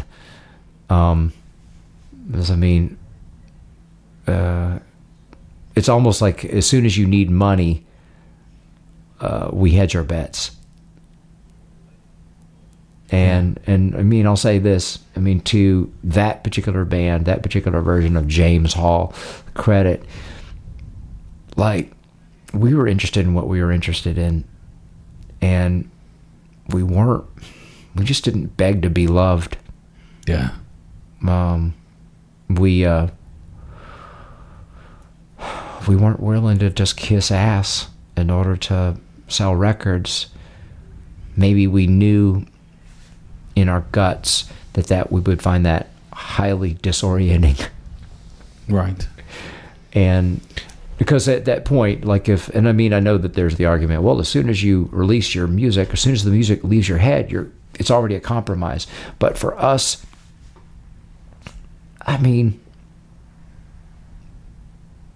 the payoff was the process. The payoff was making this music that we considered wild and kind of wicked and kind of messed up. Yeah. And that was our interest. Right. Yes, songs, good songs. We love great songs. Right. We celebrate them. But where it came to, okay, well, it's got to have this angle to it. Okay, you got to make it sound like Beck, or you got to make it sound like it could go on a Spin Doctors album, or there's a pressure in the major labels to play along with that. Yeah, to play ball. And I don't know, maybe it's my own immaturity, but like for me, I would find that if I did that, and then what, we get a good response from it. Okay, well, now who are we? Right. You've been pulled off pulled off, not even what we know, but pulled off of our our principles, Right. our convictions. The Geffen deal, you made a record for Geffen, but it's like the Heraclitus River. You can't step into the same river twice. You don't get to make a record for the same label twice because there was a full personnel change between your first record and second record with Geffen, right? Well, actually, we made one record for Geffen. Uh-huh. It started the process of like a million demos. Right. And that was, I would call it the demo to death period. I was under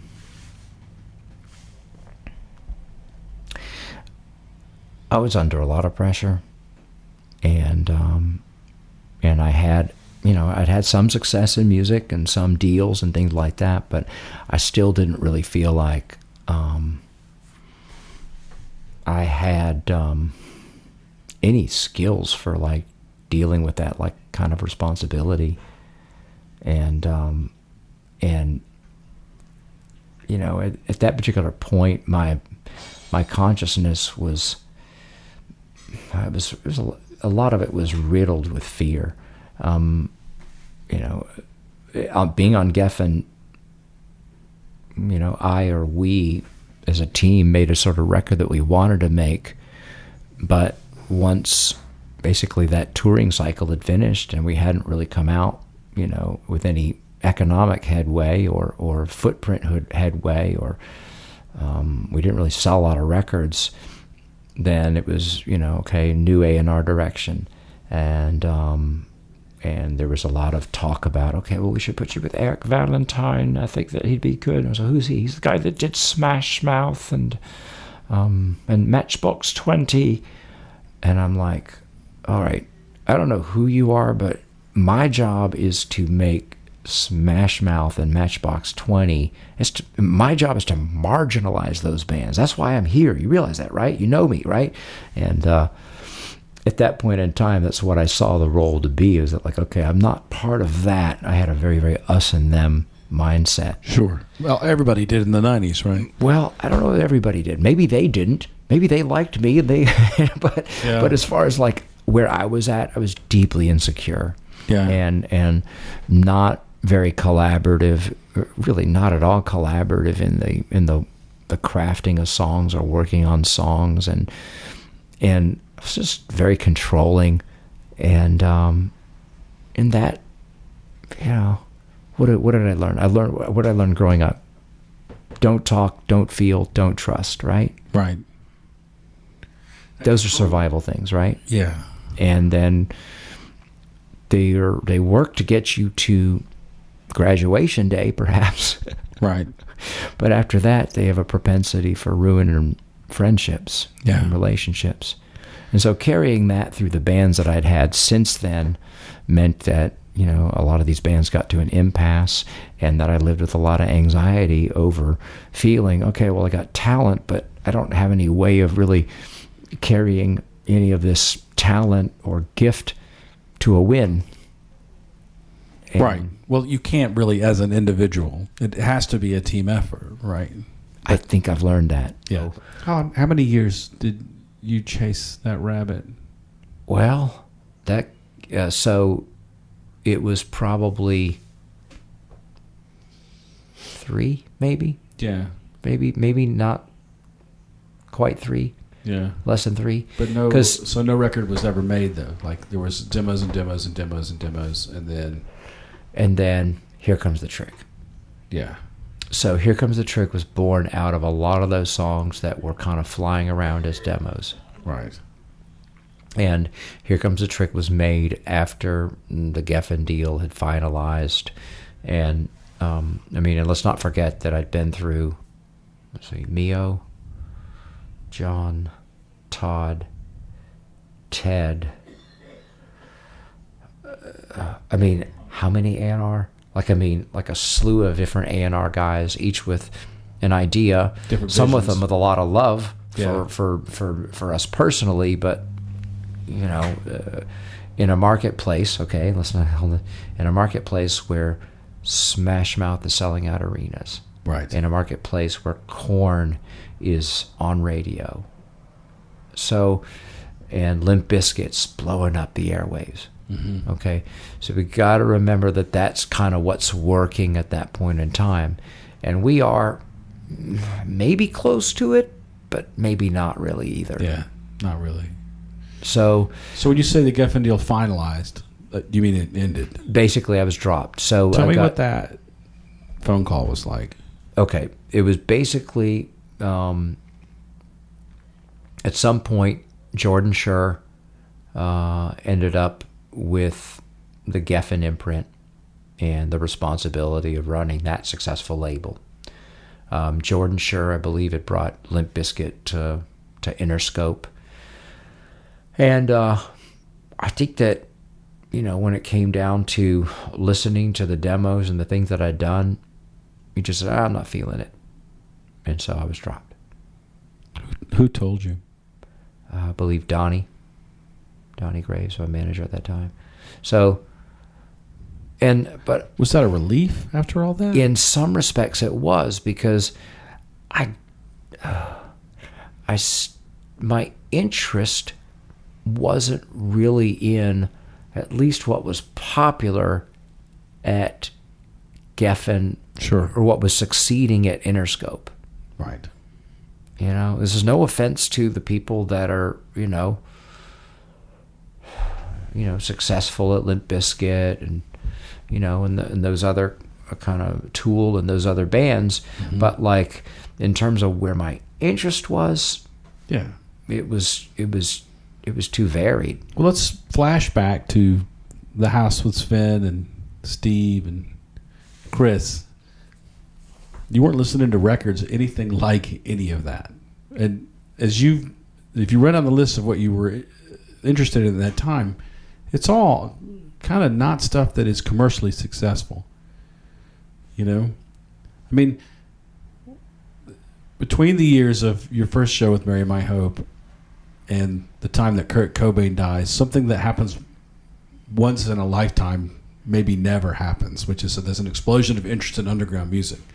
Yeah. But gradually that gets commodified. Right. And then steered back into what would be considered pop music. Sugar Ray, Smash Mouth. And, right. And then we see this sort of return of the pop diva with Britney Spears. Yeah. And at that point, it's time to go back to your Coltrane and your early Psychedelic Furs and your Talk records and go, all right, this is what I liked about music, not trying to make right older men happy. Right. So who did you make Here Comes the Trick for?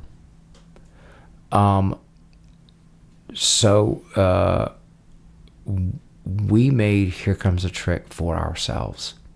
Was that self-financed record? Or? It was self-financed.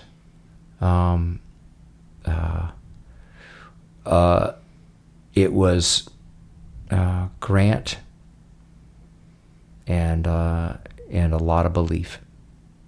A lot of belief in what we were doing. Was Michael Jerome on that record? Michael Jerome played drums on that record, yeah. And Mark Huttner played guitar on that record.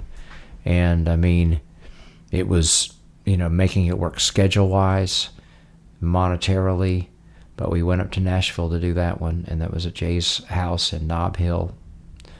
And a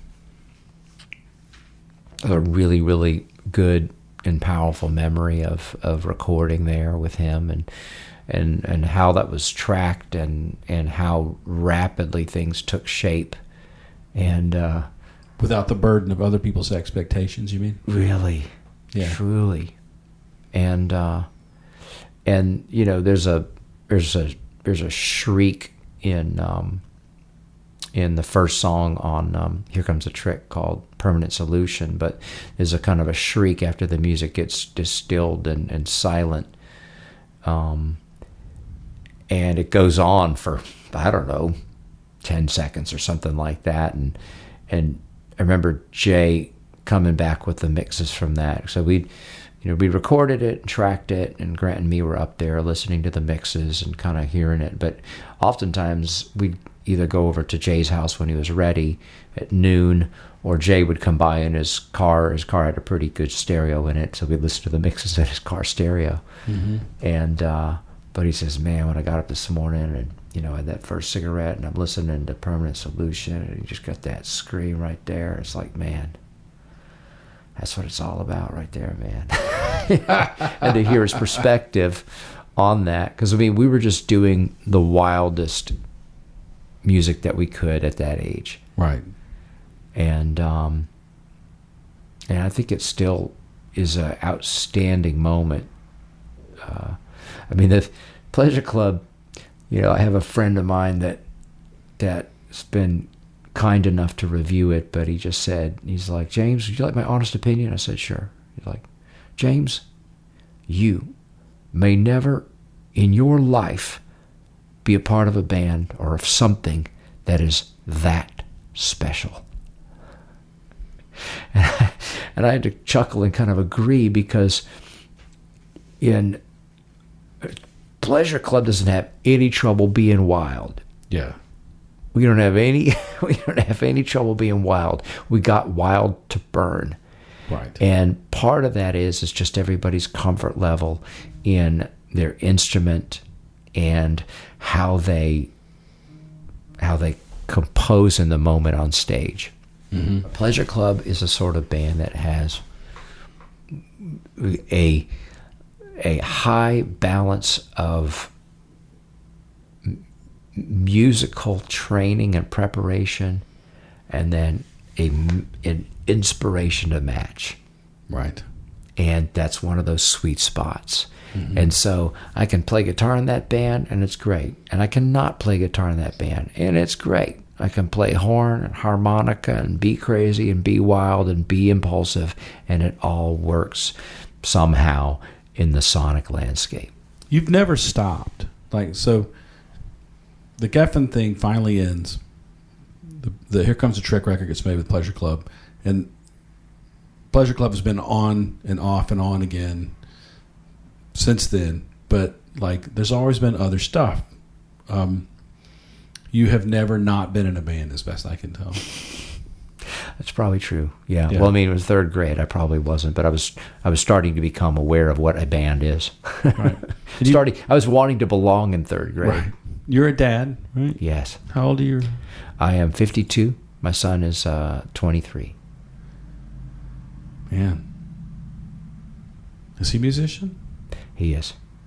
He is. He operates under the handle Atlanta Grandma. What kind of stuff is it? It's good stuff. You should hear it. Yeah. It's good stuff. Yeah. Check it out.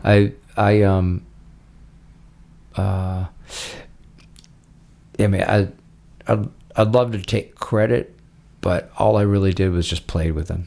Yeah. You know, we were, you know, I was growing up too. Mm-hmm. And, you know, whatever he was interested seemed interesting to me too. A big part of parenting young musicians is just allowing them to realize that it's possible to do something. Yeah.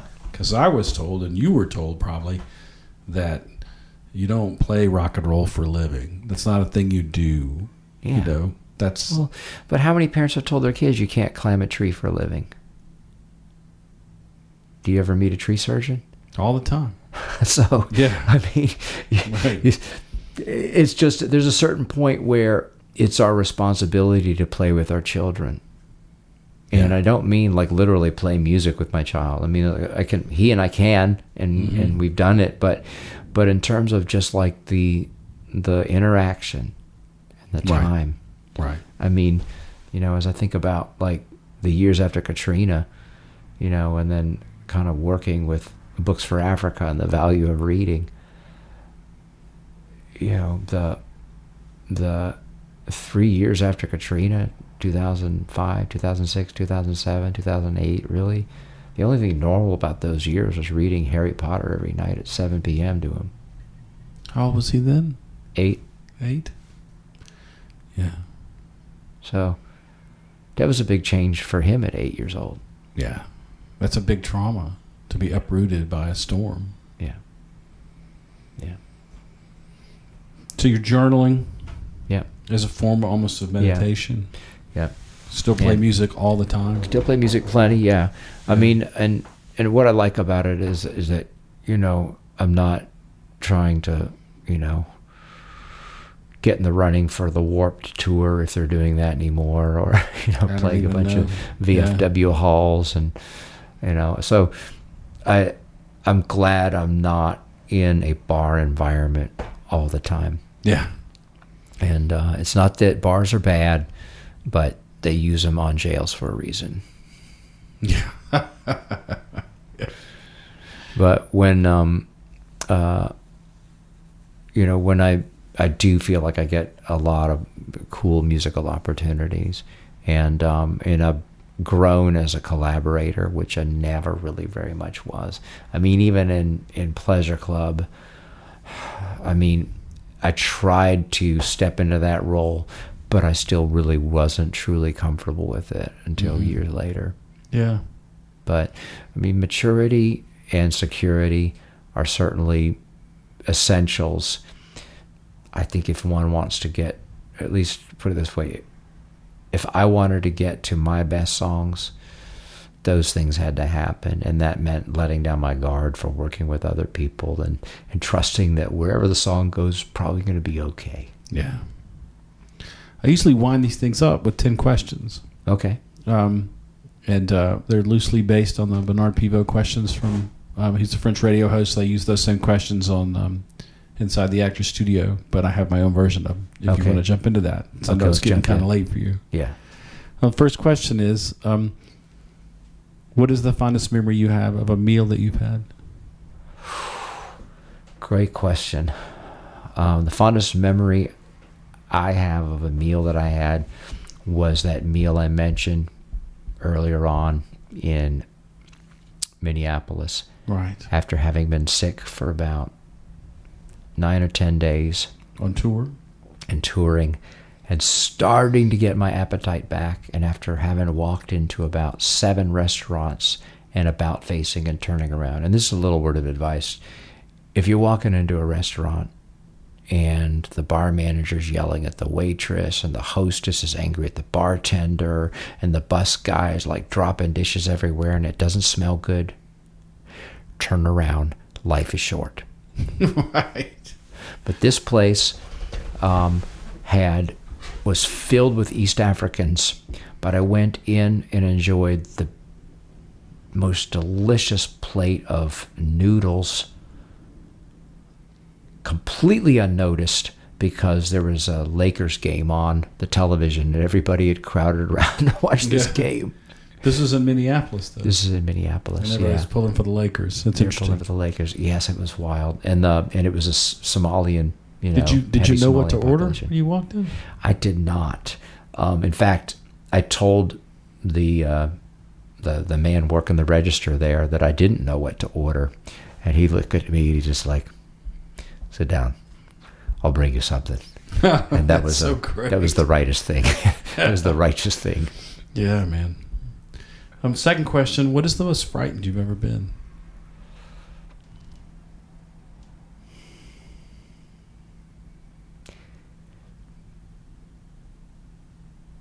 Probably the last days of a friend's drinking career or my wife's drinking career. The final days of that. Yeah? Yeah. It's a lot of exposure. When I've been around people in the last stages of the drinking, like you're describing, never mind that I was that person at one time, that I was out of control. But when you're in it, when it's a first person thing and you're the person who's fucking up, it just feels like everybody's being a pain in the ass. Like, why won't the people just leave me alone? Mm-hmm. But when you're on the sidelines or the back seat, man, the level of vulnerability and chaos and unpredictability is horrible. Mm-hmm. It's like living with a monkey who has a box of knives. Anything could happen. Yeah. Yeah. Have you done any work on any of that? Have you done Al-Anon or anything? Oh yeah. I have a few different good things going on. I've been in. I went to Al-Anon for a good bit after Katrina, for a little while after Katrina. But I didn't really realize what level of character defects I was carrying around with me until about 7 years ago. And then that's when I got into Al-Anon and got really serious about getting a sponsor and asking what my part is. Yeah. And I've thought about it over the lifespan, and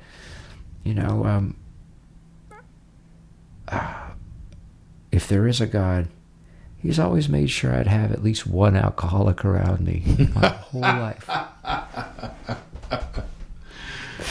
And I'm really thankful for that. I've got to interrupt for 1 second because I heard this conversation on this other podcast I really like called Dopey today, where these guys were talking about the higher power thing and the thing that you're told if you're like me and you're agnostic and you walk into a meeting and you're like, I don't know about this God shit. They go, just as long as you understand that it's not you. Yeah. You know? Yeah. You can pick whatever God you want. That's my limit of experience with it, is that God is not, I'm not him or her. But you just said, if there is a God, he always seems to put an alcoholic in my life, and I'm kind of scratching my head going, James, yeah, you might be at the driver's seat on this one, man. Yeah. But it's amazing. I feel like I get those people in my life as karmic payback for having been that person. Well, I get them in my life as a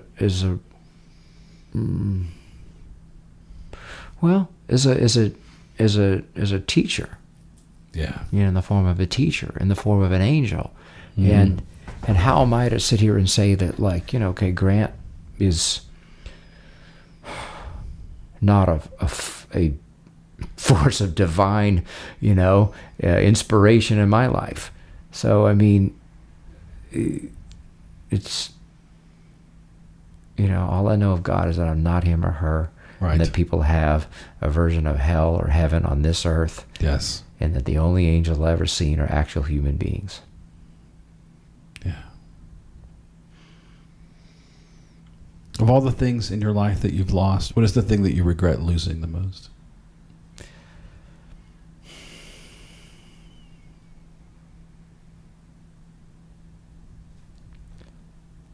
I have what I need. Yeah. Yeah. I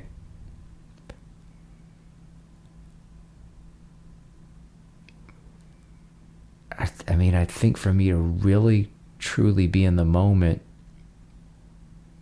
and practicing extreme presence means that there's nothing that I have regret over. All of it has worked. All of it works out. That's a very high level of acceptance. I aspire to that, but I've not achieved it. Well, in 2005, that helped me a lot. In 2005, when it dawned on me that we have 3 feet of water in our home in New Orleans, no matter how I felt about it. Right. Doesn't matter how you feel about it, it's going to happen. Doesn't matter how I feel about that reality. If there is a universe, was, the paperwork was stamped, passed off across 4 or 5 desks in the bureaucracy of the cosmos. Right. And approved 3 feet of water, 4512 South Durban, New Orleans, Louisiana. Did you own that house? No. You're renting? Renting. But when did you decide to leave? Did you wade through water to get out of town? No. We were, let's not forget, my son was 8. I don't think that would have been wise exactly. Right. Don't get me wrong, I did not want to leave. I understand. But we left on that Saturday, got about an hour outside of town. We were in an A-frame that was originally built in order to grow marijuana. So we weren't really certain how it was going to hold up in a hurricane that was continuing to increase categories. Yeah. And then opted to go up with friends from that home, all caravan up to Memphis. my friend the Williams house up in Memphis, and we moved into basically a house that didn't have any furniture in it. So we moved all the patio furniture from outside inside with us, and we're grateful for it.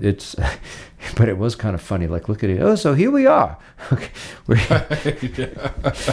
the great indoors. Furniture. Yeah. Well, it's a beautiful home, but like, okay, we're on patio furniture inside. Yeah. And so that was a remarkable experience. But that was, Memphis was very, very good to us. In fact, as word started getting out that we weren't likely to be returning to New Orleans anytime soon, there was some activity in the neighborhood that, okay, well, look, these people are going to need food. So we had, I think every Monday night for a month, we had red beans and rice, and people run by everything that they thought we would love to have, and it was great. They planned the menu for us. We didn't have to cook for dinner. So it was almost like a wake. Yeah. It kind of was a wake for New Orleans. It was. We're glad that the home that we were in was used to help. It was used by the church that was adjacent to it to resettle families back in the Broadmoor area for at least a while. Yeah. And so that was good use of our space there. But it's, I try not to go back to it, but there are moments when I'll go back to kind of looking at our life there, and basically it was a life that we knew that we weren't ever to really return to. Yeah. And I don't know, you see your child's toys kind of scattered all over the floor, and kind of every picture and photo and art from kindergarten and all of that stuff in a house, and you kind of like, okay, this house doesn't have anybody in it anymore. Yeah. And but then to kind of recognize that is your life. Yeah. It can be kind of heavy. And so a couple of times I get back and walk in there, and got a little bit spooked by just, okay, we lived this way, we lived here for this time, and this is not returned. But and there's many parables of two people, working side by side in the field together, and one's called away. Yeah. And they weren't talking about, the rapture or the last days and signs and wonders. They were talking about modern life. Yeah. What that means is that none of us are really guaranteed anything. So when you say it's good to see you, you should mean it. Yeah. Next question. Tell me about a time you received an act of kindness from a stranger. Oh, God.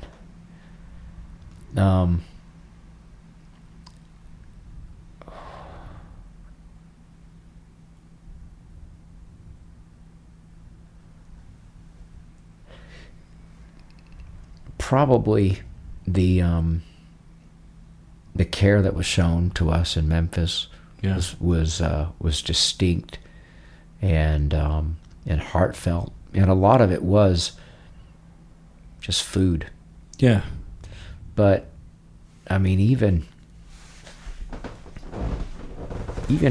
in Atlanta in probably 1987 or 88, when I was working temp jobs, construction temp jobs. I think at one point in time I was wandering around and I was hungry, and Will Rogers saw me and, "Hey, James, what are you doing?" I was like, "Oh, looking for something to eat." He's like, "Oh, man, I'll buy you something to eat. I got a Church's Chicken." So we went over to Church's Chicken.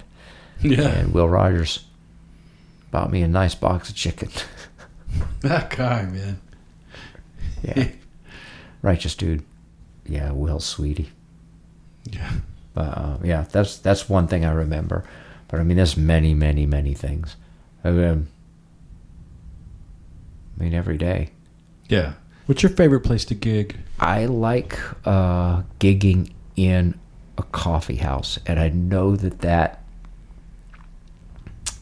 for many years, being James Hall and James Hall Band, that's where every promoter wanted to put me. And I was like, no, not a coffee house. We want to be loud.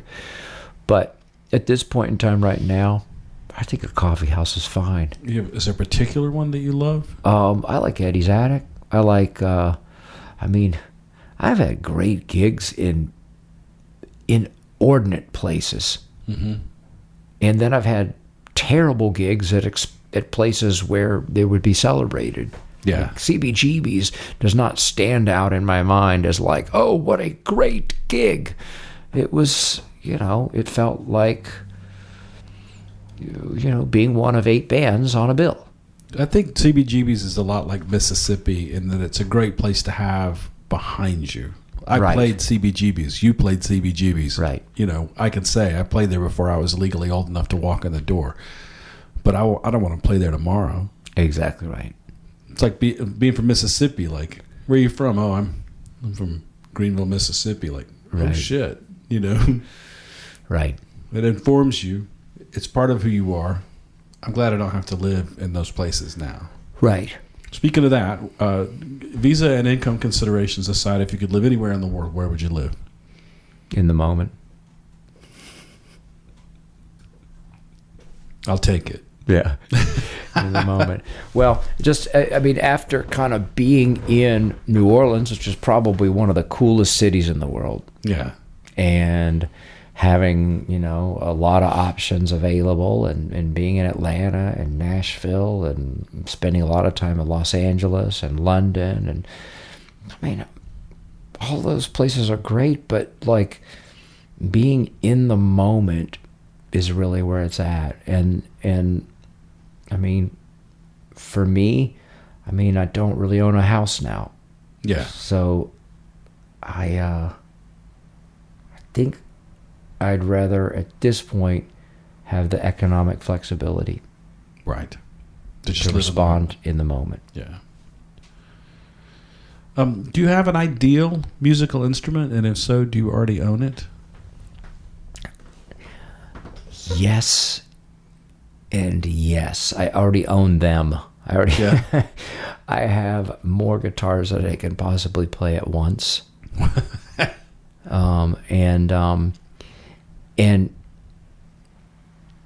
And I do find that my life is often a process of taking inventory of what I have, and is it maybe better to give what I have away to somebody I love and care about. Mm-hmm.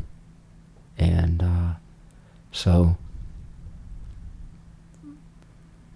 I do find instruments inspiring, and that, sometimes it's like, oh, I've got a good song or two in there, but just really being able to have almost anything that has some heart and inspiration or feel to it is awesome, But I have instruments that are worth a lot of money, and then I have instruments that are worth a lot of money to me. Right. Is there an instrument that you had that you no longer have that you miss? I do miss a Telecaster that I had at Western Kentucky University. That Telecaster seems to be the guitar that people sell, and then they go, "Oh man, I wish I still had that guitar." Yeah, you're the 4th person that said Telecaster. Yeah, that's one I miss. But also I had a Takamine electric as a kid in high school. I don't know. It's like maybe getting my first guitar back. I don't know. It's like all of those are potentials. They're all gone. Yeah. But all of them presented a learning point though too. Right. So like with the Telecaster, I'd switch the pickups out in it and then sold the originals, and it was just like way too hot, way too clinky. The guitar was lightweight, and with the pickups it had in it, it was perfect as is. Why did I mess with that? But I learned. Yeah, you learn. I learned. So I've been doing that. I do a lot of drum kit refurbishments. I get shitty spray paint off of drum parts and fix old drum kits, and it's my penance for the drums I screwed up when I was a kid. You know? I do that a bit too then, yeah. If you could perform with any band or performer that you love for one song and at a show as a guest, what would that song and band be? Oh, I would, I'll tell you what, I would, and this is going back a bit, but I mean, Sean Smith, who you may remember from Satchel and Brad, and his solo records. I remember him from Grant, me, Lynn, Sterling opening up for Satchel as they were opening up for Better Than Ezra. Right. And but Sean Smith and I got to know each other a bit, and at some point after Katrina, he gave me this record that he had made called Let It All Begin. And that record I really connected with when right after Katrina, we're up here, we're living in my sister-in-law's basement, and I'm trying to acclimate to a real winter and finding a place to live. And a lot of the themes on that album are really about trying to find home and find a way home. And I don't think I've learned, and Nick DiDia produced it here in Atlanta years before, but I would love to be at a show where either I could witness him playing that album, because it really connected with me and helped me kind of get used to the idea that this is okay, this is your home now. And perhaps even perform on songs too as well. Now, I've made that mistake a few times before where I listen to a record a bunch and I think I know it. And then it comes to actually gigging with that artist and kind of like, I don't know any of this. This is not what I thought I was hearing. Right. It happened with Robert Roth, another Seattle artist. But Sean Smith I would certainly love. And Sean Smith has passed on now. Yeah. And I would have loved to have had the chance to get up and play with him. Also, I'd love to get up and play with Mary My Hope. But with Sean Smith, oh, God, any song on that Let It All Begin album, anything would work for me. Yeah. With Mary My Hope, I mean, anything would work for them too as well. Yeah. You get a chance to get on stage. Steve, our drummer, has struggled with back pain, and so I'm still communicating with him on the regular in the hopes that he gets to the bottom of it and is able to start playing drums again, and then we can do a show. But I'd love to do a show with Mary My Hope again. Yeah. Because the experience of Mary My Hope as 50-year-olds will probably be vastly different than as 20-somethings. Last question. Mm-hmm. And interestingly, I think you sort of already kind of intuited what it is, but if you could imagine a taxi that can go anywhere in space or time, it's not constrained by how we understand time or space, but you can go anywhere. You get in the taxi, you say to the taxi driver, hey man, take me home. Mm-hmm. Where is home?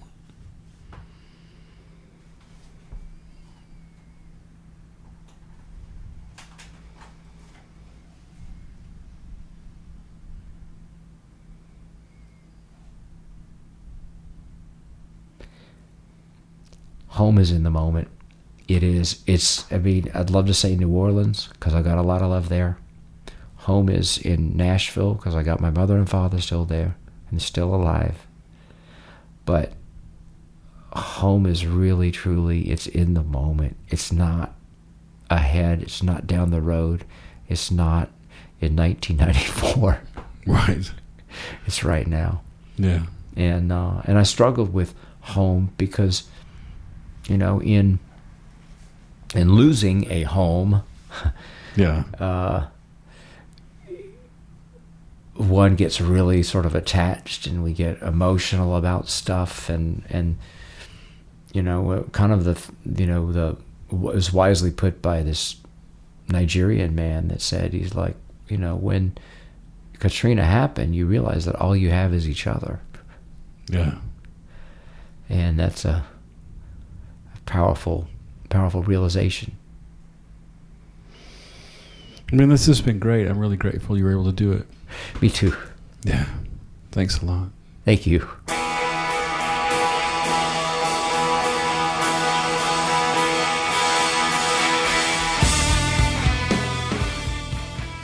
All right, that's episode number 49, our interview with James Hall. Man, that's a solid dude, and he has been at this longer than just about anybody I know. Just relentless and also full of positivity.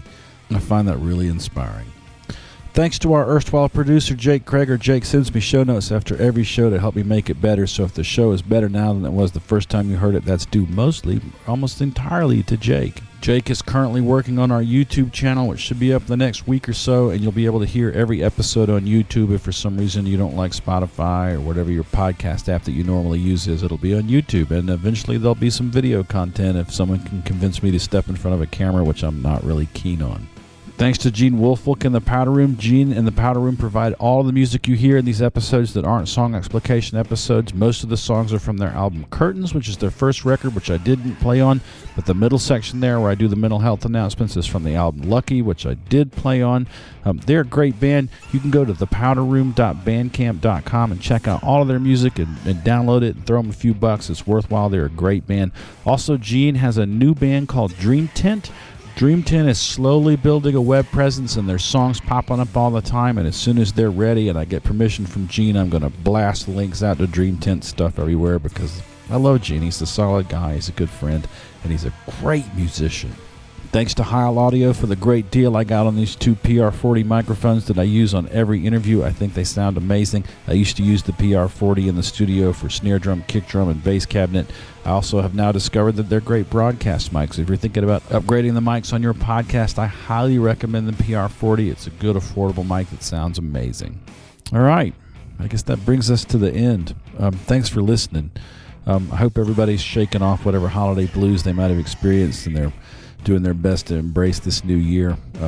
I'm in an inexplicably good place. I hope you are too. So until we speak again, take care of yourself. Be kind to yourself. Ask for help if you need it. Go see live music. Support your favorite band. And remember, loud guitars save lives.